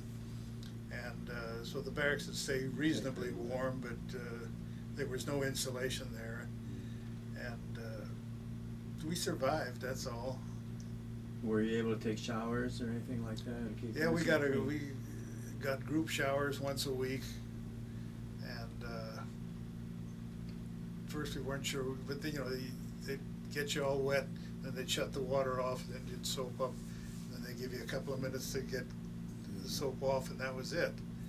And I guess I don't remember all of it, in detail, but it was a chore. It was not easy, but we survived it.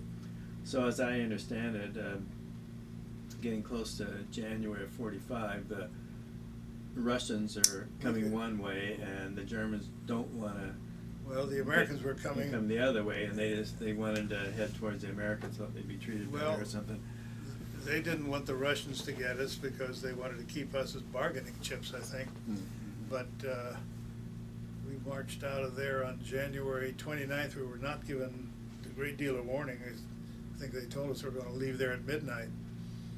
And they told us either very late afternoon or early evening to get ready, pack up all your gear that you can handle, and get out of there. And you never saw such a bunch of scurrying guys in all your life. Some guys carried too much, and they kept dropping it off on the way because it was just too much to carry. I had, I think at the time I had 2 pair of pants, and I made sort of a knapsack out of one. I sewed the legs together, and I don't know how I carried it. It was on my back, but I managed to do it. Did they tell you where you were going or anything? No, they just said assemble outside right now, or whenever the time was. And we marched out the gate and down a road somewhere, and I think we walked for 4 or 5 miles, and I think put us up in a church. And this probably won't go over with everybody, but I had to go, I had to take a dump, and there was no place to do it, so I went out and sat on a tombstone, and no offense intended, but that was the way it was. Yeah. And toilet paper was very, very rare at that time, and I used what little bit I had. And then another night we were in a German barracks someplace, and everybody was sick. I don't know whether it was the food or what. And everybody leaked out of every opening. Your eyes were running, your nose was running, you were tossing cookies, you were going to the bathroom number 1 and number 2. Everybody, and we had to leave early the next morning. Nobody had to clean it up. They did. But these are just little snapshots that come to mind. And went through a town one time. The people were they weren't antagonistic. They were just sort of stony-faced looking at us because they knew what was coming. Actually, we knew what was coming too because we could hear the Russian guns for a few days before we marched out of there. Let's see. This was in, say, October, November of 44. Some guy had a phonograph and they had a record of "I'll Be Home for Christmas," and then the final line, "If only in my dreams," and the big groan that everybody had when that final line came up. That's one of the little things that I remember too. But on this march, as I said, we were in a church, we were in a military place, we were in a barn. One night we were in a brick factory, and that was nice because it was nice and warm. Yeah. And were the guards diligent or? No, or they told us they'd shoot us if we tried to escape. Nobody really did. Yeah. I've heard stories that in some cases they claim that guards shoot people, but I didn't see any of that happening. I think the guards were worse off than we were, frankly. At least we had canned goods or whatever was on our. I think one of the fellows said the guards, he was on that same march with you, were a lot older. Oh yeah, they were all so they were older. having a hard time keeping Yeah. the younger guys. So And, you're probably right. It was worse. It was tough on them. I didn't feel sorry for them, but I knew I was going to make it one way or the other. But we finally got to a little town, a railhead somewhere, and they were packed about. They just kept pushing us in there, and I can't remember. You couldn't sit down, couldn't stand up. If you fell down, you wouldn't go down because you were jammed in there. Mm-hmm. Sometimes you could manage to sit down with your knees up against your chin, and again we exchanged songs or whatever between the Brits and us, and we ended up down in Moosburg, which was a real hellhole. I think we call it the snake pit, but there were big tents and there were barracks overloaded, and we didn't get. Is that close to Dachau, Moosburg? Moosburg is north of Munich. Yeah. I think it's about 40 miles north of Munich. But it was sort of really crowded conditions, and I'll tell you, tempers wore thin. People were, it was just a terribly crowded mess. Because I think the camp was built for probably 1/10 of the number of people that were in there. And finally, on April 29th, I remember the date, the tank came plowing right into the gate and just ran right over it, knocked it down, and stood there. And boy, that was a mob scene to remember. Oh, yeah. And I don't know, we walked out of the camp there and looked around. We didn't know where else to go. And I saw a truck full of German bodies right outside the camp. That's the first dead Germans I'd seen. One day, 2 or 3 of us. Was there a town right? There was a town, Moosburg, right there. I have a fellow that I met a couple of years ago, and he was a B-24 pilot. Went down. He was there and talked just like you did. And he went out for a week or so. There was no place for you guys to go, and he would go out and walk around the town and met some Well, we'd kids walk there. around there. We found a German warehouse, and I only had one pair of pants because I cut up the other ones, and the pair of pants I had were shredded practically, and I found a pair of German officer pants that fit me, and those are the pair of pants. I wish I'd saved them. When they flew us out back to Le Havre, that's the pair of pants I walked out in. But I acquired a helmet and German armband, a swastika, and a bayonet. I can't remember what, I think one of my kids has has all that stuff. But anyway, we endured it for the few months that we were there. I think it was probably about 3 months, I guess. February, March, yeah, 3 months. And then it was over. And I know we went out to an airfield to wait for a C-47 to fly us out of there, and I think we spent the night on the grass there. It was April, the end of April, and it was not cold, but it was comfortable. And it was better than sleeping in the barracks. Yeah. Because, and the GIs that were around gave us whatever they could. And then we went to Camp Lucky Strike in Le Havre, and I got decent duds, and you know, then I was back in control or whatever it was. It was.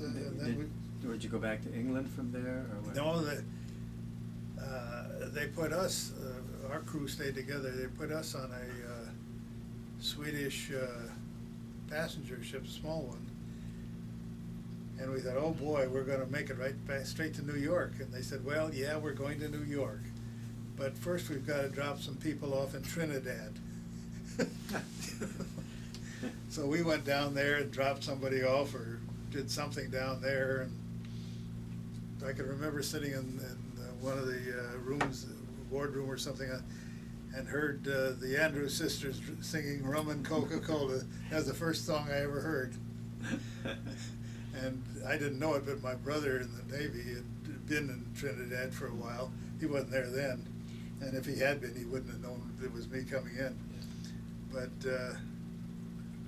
he was very familiar with that song too. And so we did that, and then we got up to New York and put in Camp Yap Hank.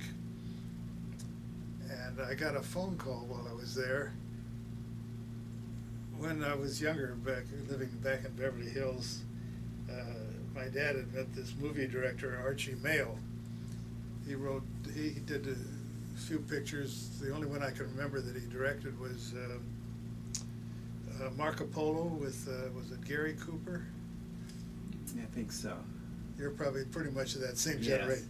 What are you a doctor of anyway? I'm a dentist. Dentist? Yeah. Oh, okay. What did I see in the cartoon the other day? You drill them and bill them or something? Oh, yeah, something like that. Anyway, this guy had called me up. He says, can you get leave? And I said, yeah, I think I can. And he took me to the Copacabana in New York, he and his wife. Oh, still got that picture somewhere in my collection.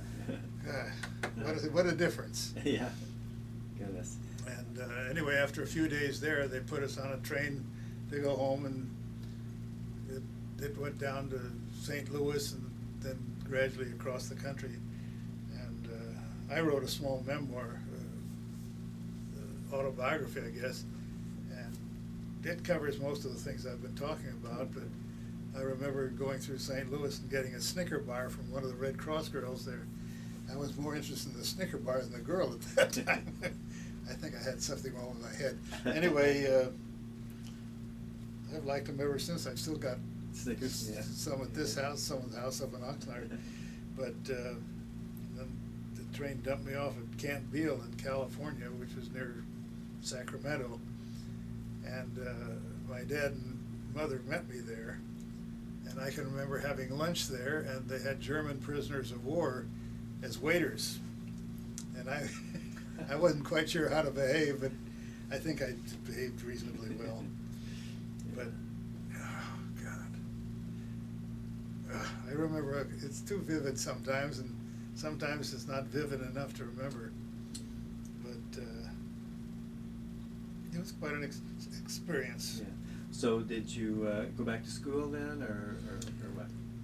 No, Back to the... I thought about school, and I said, oh, the hell with it, I'm gonna go back to work. And when I left Union Oil, I said we when you come back, we'll take care of you. So I went back to work for them, and Arthur Stewart, son of one of the founders of Union Oil, he was a vice president. He says, we're going to teach you the whole oil business. We're going to start you at the bottom, and we're going to work your way up. Okay, so I ended up in a gas station. And after meantime, we'd gotten married, and we finally found a house.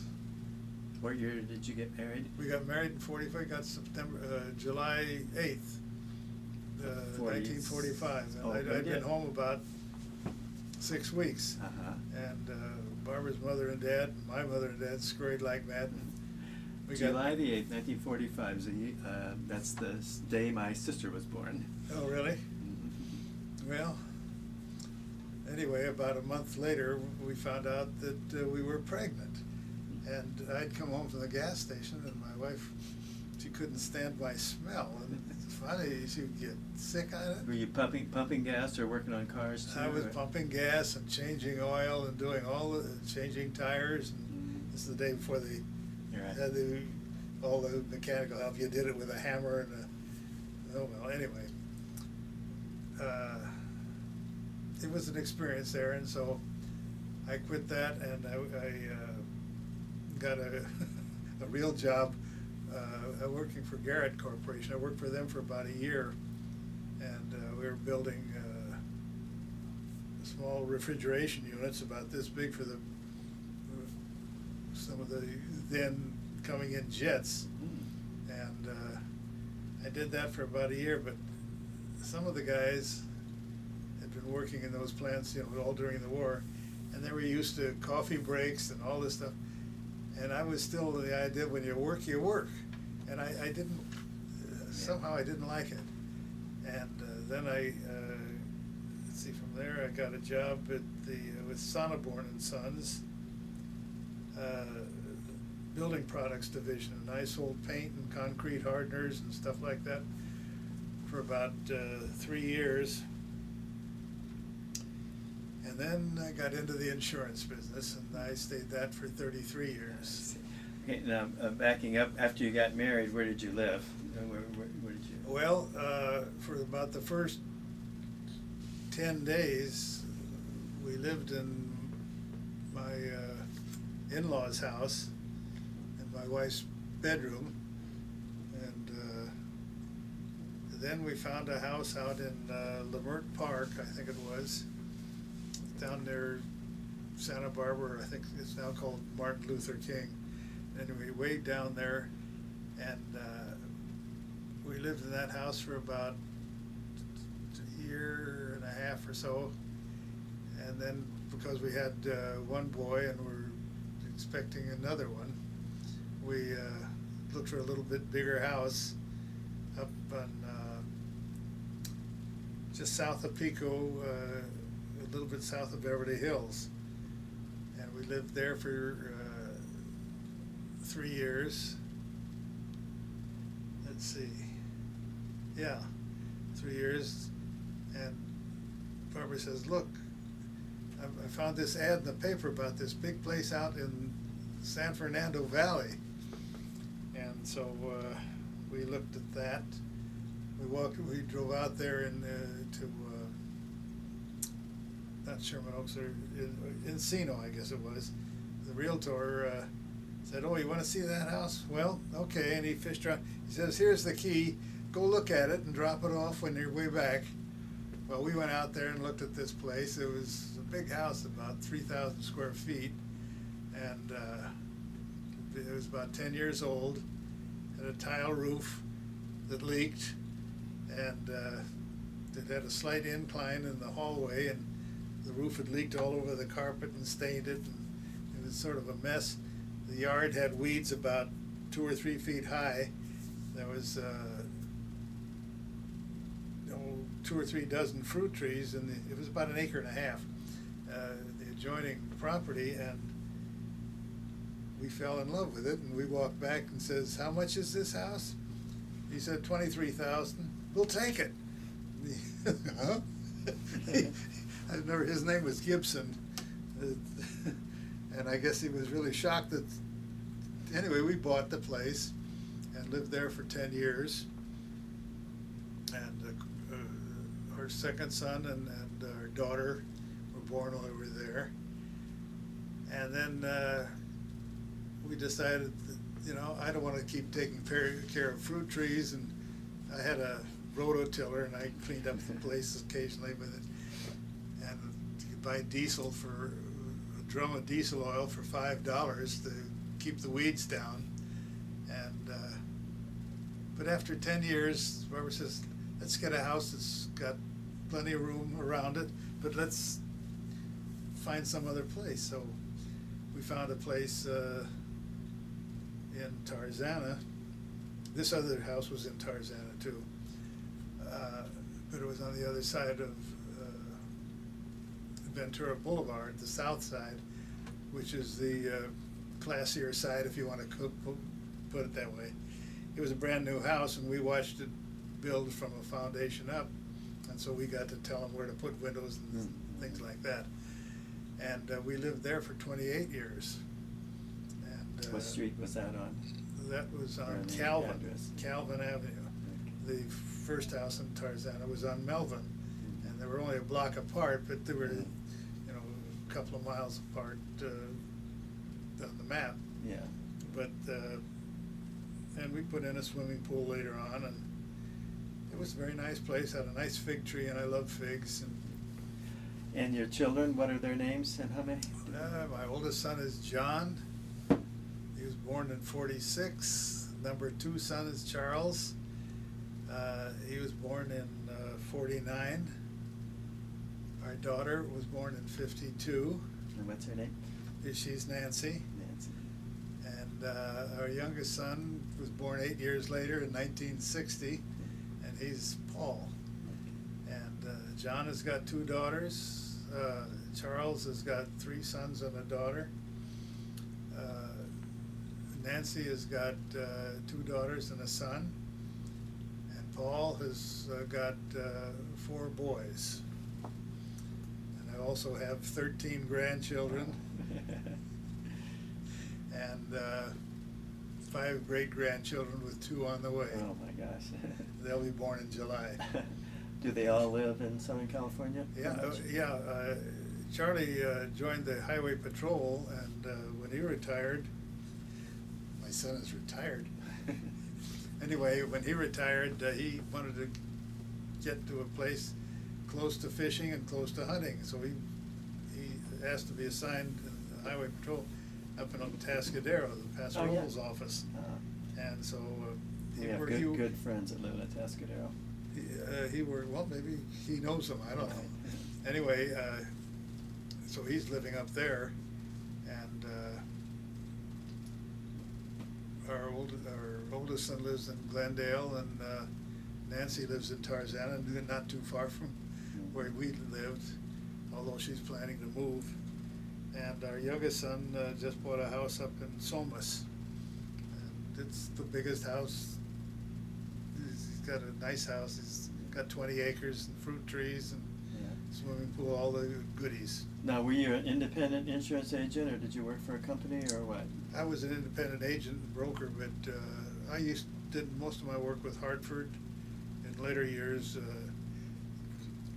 earlier, I think National Union and Insurance Company of North America were the 2 companies I did most of the business with.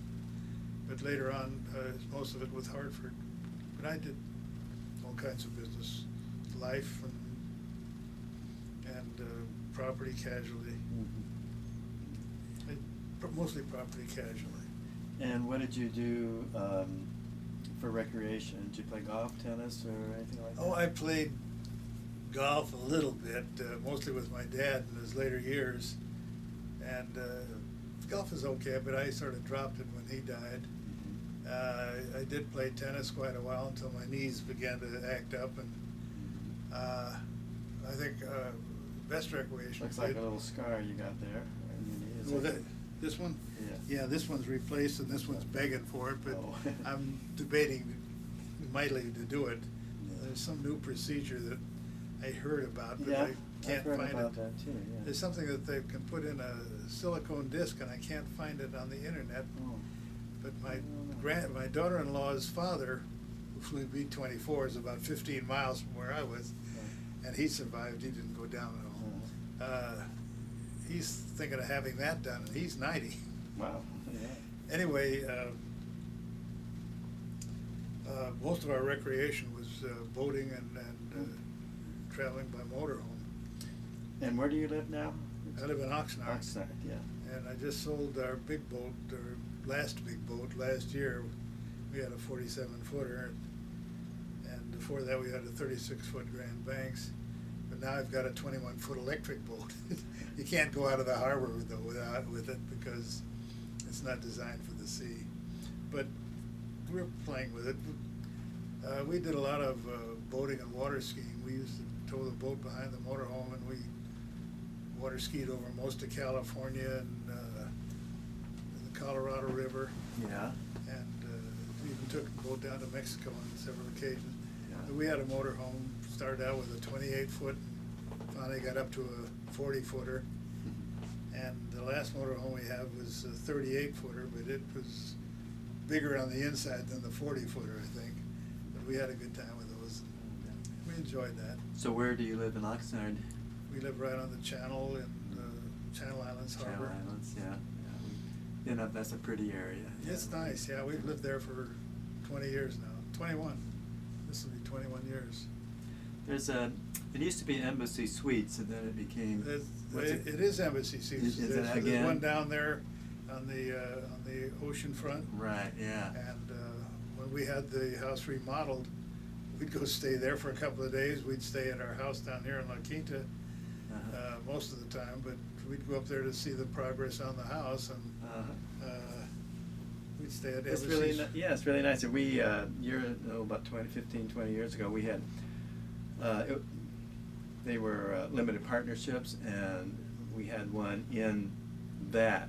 And so we were able to go stay there and take the kids for free. Oh. So that was a nice little perk we had for about 7 or 8 years, I guess. And every summer we'd go up there. You could do so many, like 4 weekends at a year or something like that. Yeah, well, we've got stock on a hotel management outfit, and they managed that one Embassy Suites there, and they weren't paying a dividend, but when they weren't paying a dividend, they would give stockholders the option of going to one of these hotels. Yeah, it's kind of the same thing. At fantastic discounts. Yeah, yeah. And so we'd go there quite a bit, Mhm. and it's a great hotel. Oh, it Food's is. good too. Yeah. Oxnard's a great town, but they've only got 2 or 3 good restaurants. The rest of them are, fast food and things like Yeah, that. because we were going up there, and then we kind of looked around and said, gosh, maybe we should, get a place here for a summer home or something like that, but we never did. It's kind of far from here for us. Well, it's, So we the had, way we drive it, it's 205 miles. Yeah. There's shorter routes by about 5 or 10 miles, but this way is all freeway and it's faster, I Yeah, think. yeah. Now, we have a So house fine. down here in La Quinta. We've been Where's your house in La Quinta? PGA West. Oh, yeah. We've been there since 91. Mhm. First we bought a little upstairs condominium type thing, and then we bought a single family, traded up, so to speak. Yeah. But Well, it's nice. It is. We're in two perfect places, that's for sure. Well, one of these days we'll probably get this one, because when we bought down here, then Barbara's sister and 2 of her brothers bought down there. And so we used to have a good time, but they've all moved back to San Luis or wherever, So, Marina del Rey. what do you and Barbara do to keep yourselves occupied these days? Well, we belong to the Pacific Corinthian Yacht Club, and we go there for dinner and whatever occasions, and we're sort of just taking it easy. Listen, just keeping track of the kids and keeping up with them is enough. That's to for keep sure. anybody. What you got? Well, you came down here for Mother's Day. Any of the kids come down here too? Well, actually, this year, Mother's Day took place the day before, because our youngest was divorced from his first wife, and he didn't have the kids that weekend. And so he got them for about 4 or 5 hours on Saturday, and that's the only time we could all get together. And I think some of the other kids are going to be with their in-laws or something. Right. Anyway, so we were all together on Saturday, and so we drove down here Mother's Day this I year. see. Yeah. Okay. And I tried to get dinner reservations, and she says, "No, I don't want to do that. We got enough stuff here to." Right. But Yeah. we go out. This is a nice place, nice restaurant towns around here. Yes. Yeah, they're all over the place. Yeah. Well, Bob, I think we're about ready to wrap up. Anything you'd like to add? One thing I always kind of ask you guys is if you had any advice for kids that were like your age, going into harm's way, which they are now and will be, Yeah. how to survive. Let's put it that way.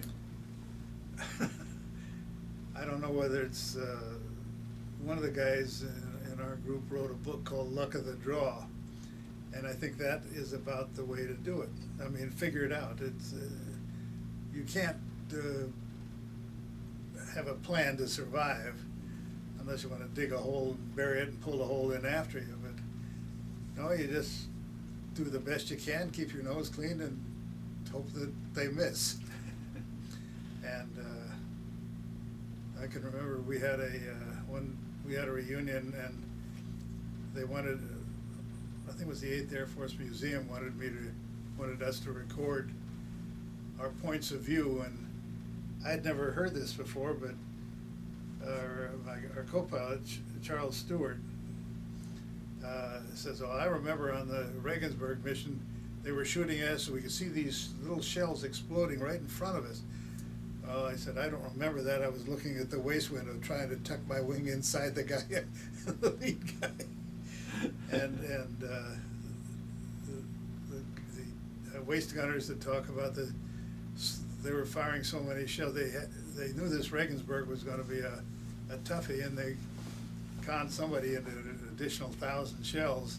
And he said we were slipping and sliding all over those spent shells, all over the waist. And when we got out over the Mediterranean, we just shoveled them out. But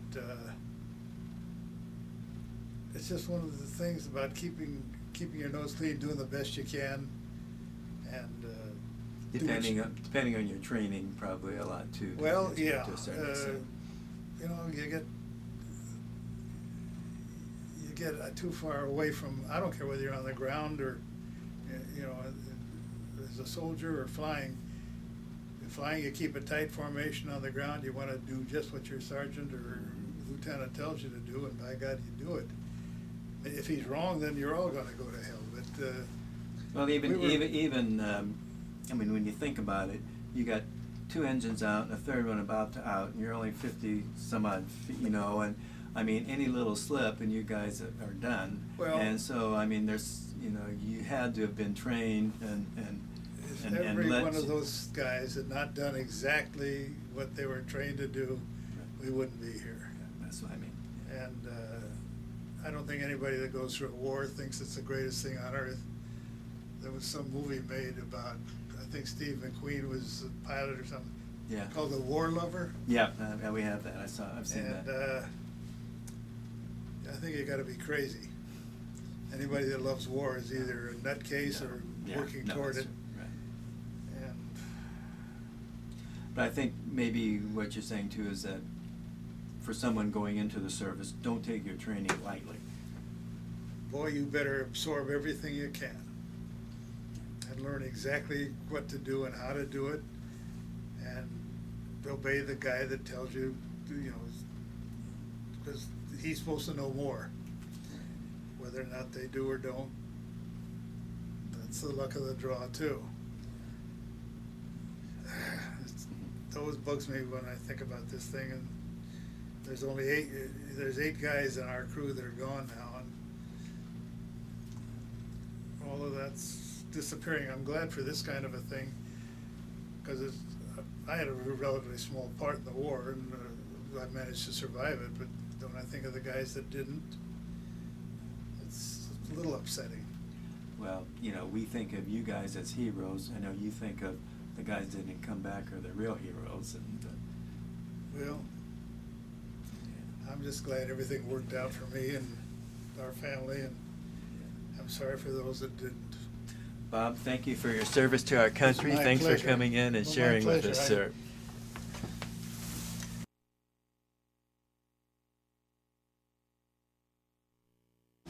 At this time, I'd like to introduce Bob Wolff, who is the chairman of the 100 Bomb Group Reunion.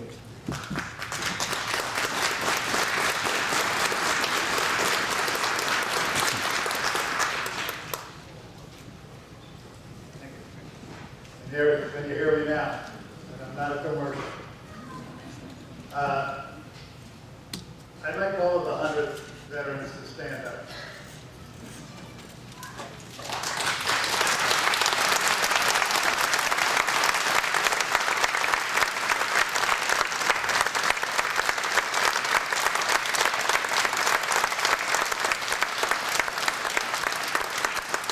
Just to show that we're not discriminating, I want to see all the veterans that have been in the service, men, women, Army, Navy, you name it.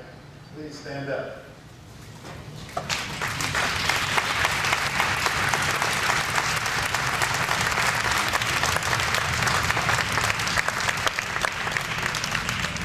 It's a real pleasure to see all of you here today, and we've got speakers lined up that I think will tell you a little bit about what they did in the war. We've got an author here. But first of all, I want to introduce Mike Fahey, who is going to introduce Don Miller.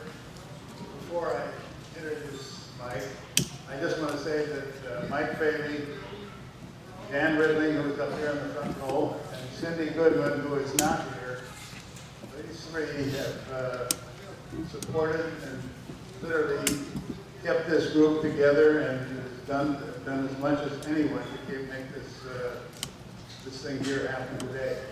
And I want to say thank you to all three of you.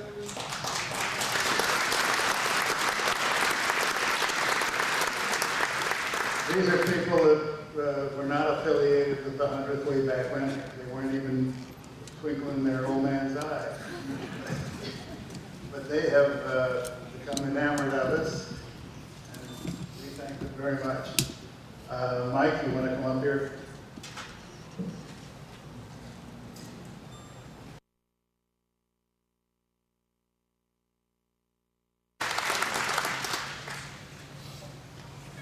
Thank you, Don. I'll let you go on a little bit more than your allotted 10 minutes. But those extra minutes are very fair, particularly talking about Bob Roosevelt. Good man. We've got a couple of other speakers of the 100th here. But first, how many POWs of the 100th are there here? Stand up, please.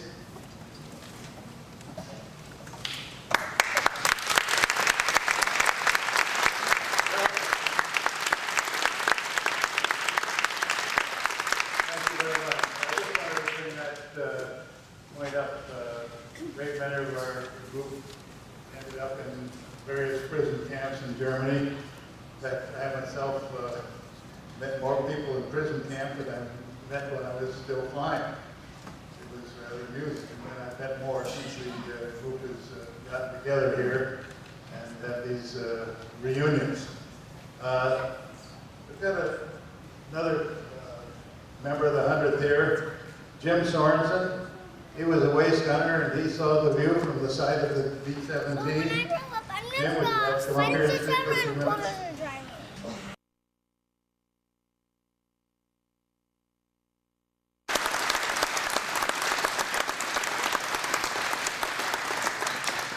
If you want to hear any more of the story, Jim will be around after the program here, and you can talk to him. Are there any P-51 pilots in the audience? Well, okay. This is the P-51, and I just want to say that these guys did a pretty good job protecting the B-17, B-24s. Unfortunately, they weren't around when I was flying, but that's all right. They did a good job, and I just wanted to commend them. We've got another speaker here, Charles Lutkins. Where are you?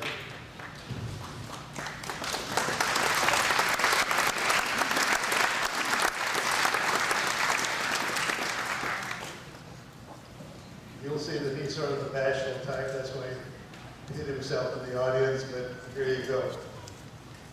Charlie was a co-pilot on the crew, and he did a pretty good job.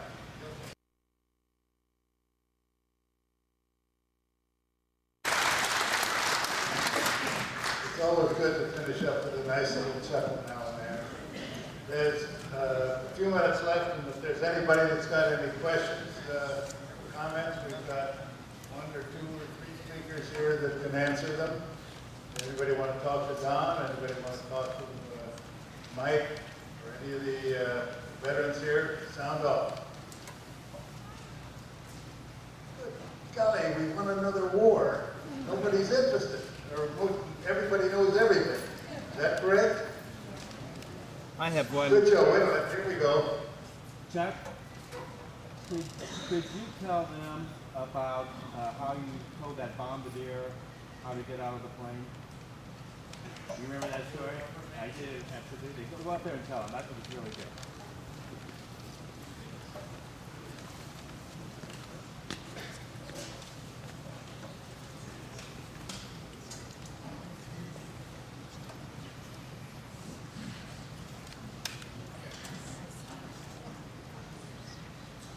He said, keep it short.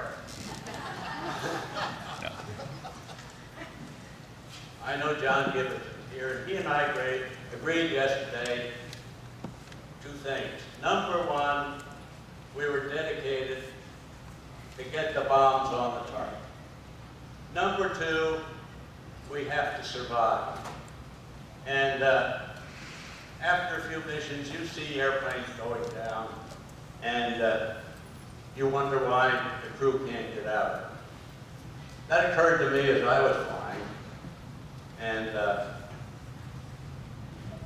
if you don't have your parachute on when the airplane blows apart, you're dead. If you do have it on, there's a possibility you'll survive. So I always flew with my parachute on, and I could rest as I was flying formation, rest my arms on the chute. But it was more than that. How to get out of the airplane, it would start to roll and spin and do funny things. If you didn't have your parachute on, it would fly around the room, go somewhere where you can't get it. You're dead. So I used to practice once in a while, sitting in my seat with my parachute on, my harness on, flak suit on, and time myself to see how long it would take me to get up and get rid of all this fat and go to that door there and get out. And I practiced once or twice to do that. I got it down to 4 seconds. I was walking back one day from that little operation with my parachute harness and my May West and my oxygen mask. And Chuck Joel saw me. He said, "You've been flying?" I said, "No." He said, "What have you been doing?" I've been trying to get out of the airplane. Practicing getting out of the airplane in a hurry. He said, "Why?" I said, "Where do you keep your parachute when you're flying in the bombardier's position?" He said, "Back by the navigator where he keeps his." I said, "Suppose the airplane starts to spin or roll. How are you going to get it?" "Well, I don't know." I said, "Come on out to the airplane." I sat him in the seat there, put the parachute on him, the harness, parachute, May West. I said, "Now, get out of the airplane. Start now." So he got up, got the stuff off, went over to the door, and he said, "How do you open the door?" I said, "Don't you know how to open the door?" He said, "No, who does it?" "Well, the co-pilot always opens the door." So it was a tricky door in that it was designed so that you can't step on it, and it would open. You can't sit on it, and it would open. You had to do 2 or 3 different things to get the door open. So I showed him how to open the door. So apparently he practiced, because a month or so later, I heard that he had been shot down, and he I don't know if he'd gotten out. Several parachutes were reported to have been seen. His mother lived not too far from my mother, and I had told her about Chuck Dolby. He wasn't in my crew and never flew with me. My mother called him, and she said she had received a letter from the War Department, and but she didn't know anything. He was missing in action. About 15 or 20 years ago, we had a reunion over in Long Beach, and I was staying on the Queen Mary, and my wife got a call and said, a fellow by the name of Colby wants to talk to you. I don't know any Colby, but you'll be by the Hertz desk when you get over at the hotel. So at the hotel I walked over, and there he was, Chuck Colby, the guy I used to tell jokes to. He used to tell them to me. We had a nice rapport, but he was never on my crew, but he lived near me. And the next day, we were going on the bus to Torrance for breakfast. He was sitting next to me with his wife. And I said, you know, Chuck, I haven't thought about you for years. And he said, well, I think about you all the time. I said, why? He said, you saved my life. I said, how did I do that? He said, well, you showed me how to get out of that airplane. And you told me that if I ever heard a big bang around the bomb bay, saw a fire in what we call the hellhole there, around the oxygen valve, don't wait for the pilot to ring the bell. He may be dead. You just go there and jump out, tell the navigator you're going and go. And he said, you know, I had that down to four seconds myself. And he said, that saved my life, because when I was about 400 feet under the airplane, she blew up. 2 other guys got out of the back too. So I felt very good about that.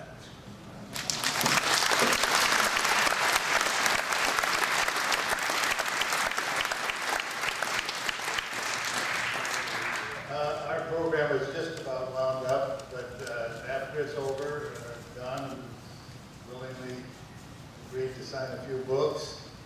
But first, we want to have a special presentation. Mike Felig. Tony Terrazza, are you here?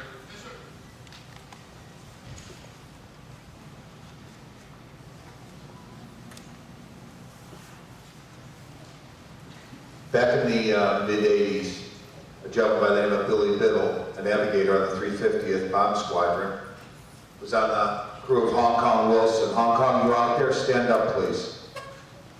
Is he out there? Well, he was on his crew, and he got a gentleman by the name of Robert Keyes of Roswell, New Mexico, to fashion a certain item that now stands at Thorpe Abbott's. There were 3 that were made. One's at Thorpe Abbott's. One is unaccounted for. We don't know where it is. But the 3rd one we would like to donate here to the Palm Springs Air Museum on behalf of the 100th Bomb Group Foundation. This is the honorary stateside home of the 100th Bomb Group, and that's what we feel about the Palm Springs Air Museum. So we would like to dedicate this and present this to the museum.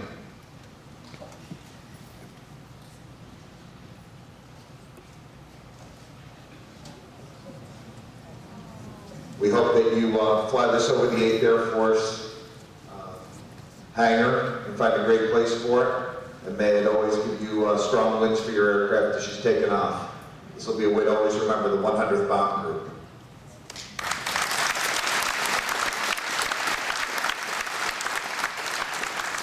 Thank you, Mike. And on behalf of the Palm Springs Air Museum, we gladly accept this, and we will put this up in the B-17 hangar and display this proudly. Again, thank you very much. It's an honor to have you gentlemen here today.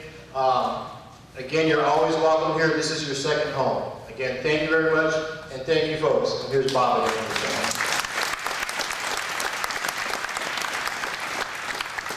This concludes our program here, except for a couple of announcements.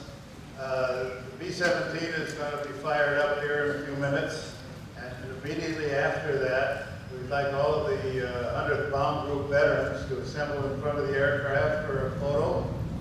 And all of those with cameras are quite welcome to take a shot at us. So thank you all for coming, and it's been wonderful to see all of you, and thank you very much for coming. Again, thank you folks. Let's give them a great big hand. Thank you. It's an honor to have these guys here.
time you heard that? 60-some years ago.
B-35?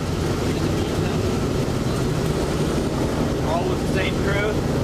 Pardon me? All with the same crew? Yes. And were you a pilot or what? Volterra guy. They keep people saying they must be little guys that got in there, but you're pretty good size. I was too big for it, I was just telling her.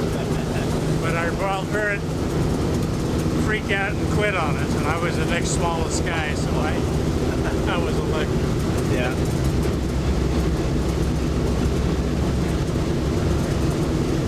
What was the longest time you were in the Volterra? About 11 hours. Oh, yeah. Yeah, we flew to Russia. To Russia? Yeah. Wow. And once you were over enemy territory, you couldn't get out. Regardless.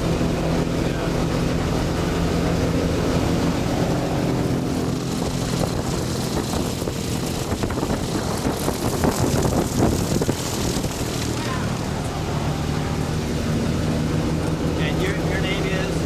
Pardon me? What's your name? Bob Matheson, Where do you live, Bob?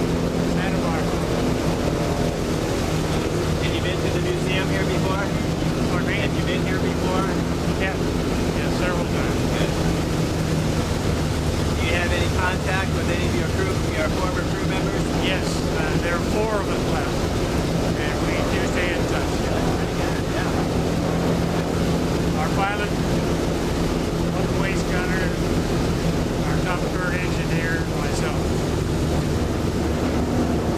We interview veterans here. We've done about 500 of them and videotape them. We have a studio, so if you're going to be around here for any length of time or you get back sometime soon, let me know and I'd love to get you to do that. I'll give you my card before you leave.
You probably used to like to hear that too, didn't you? Yeah, stopping of the engine.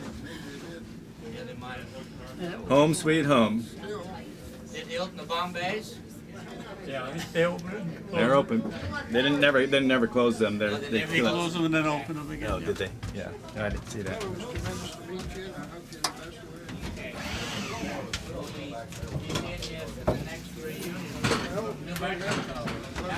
Yeah. What about, are we going to have the banquet?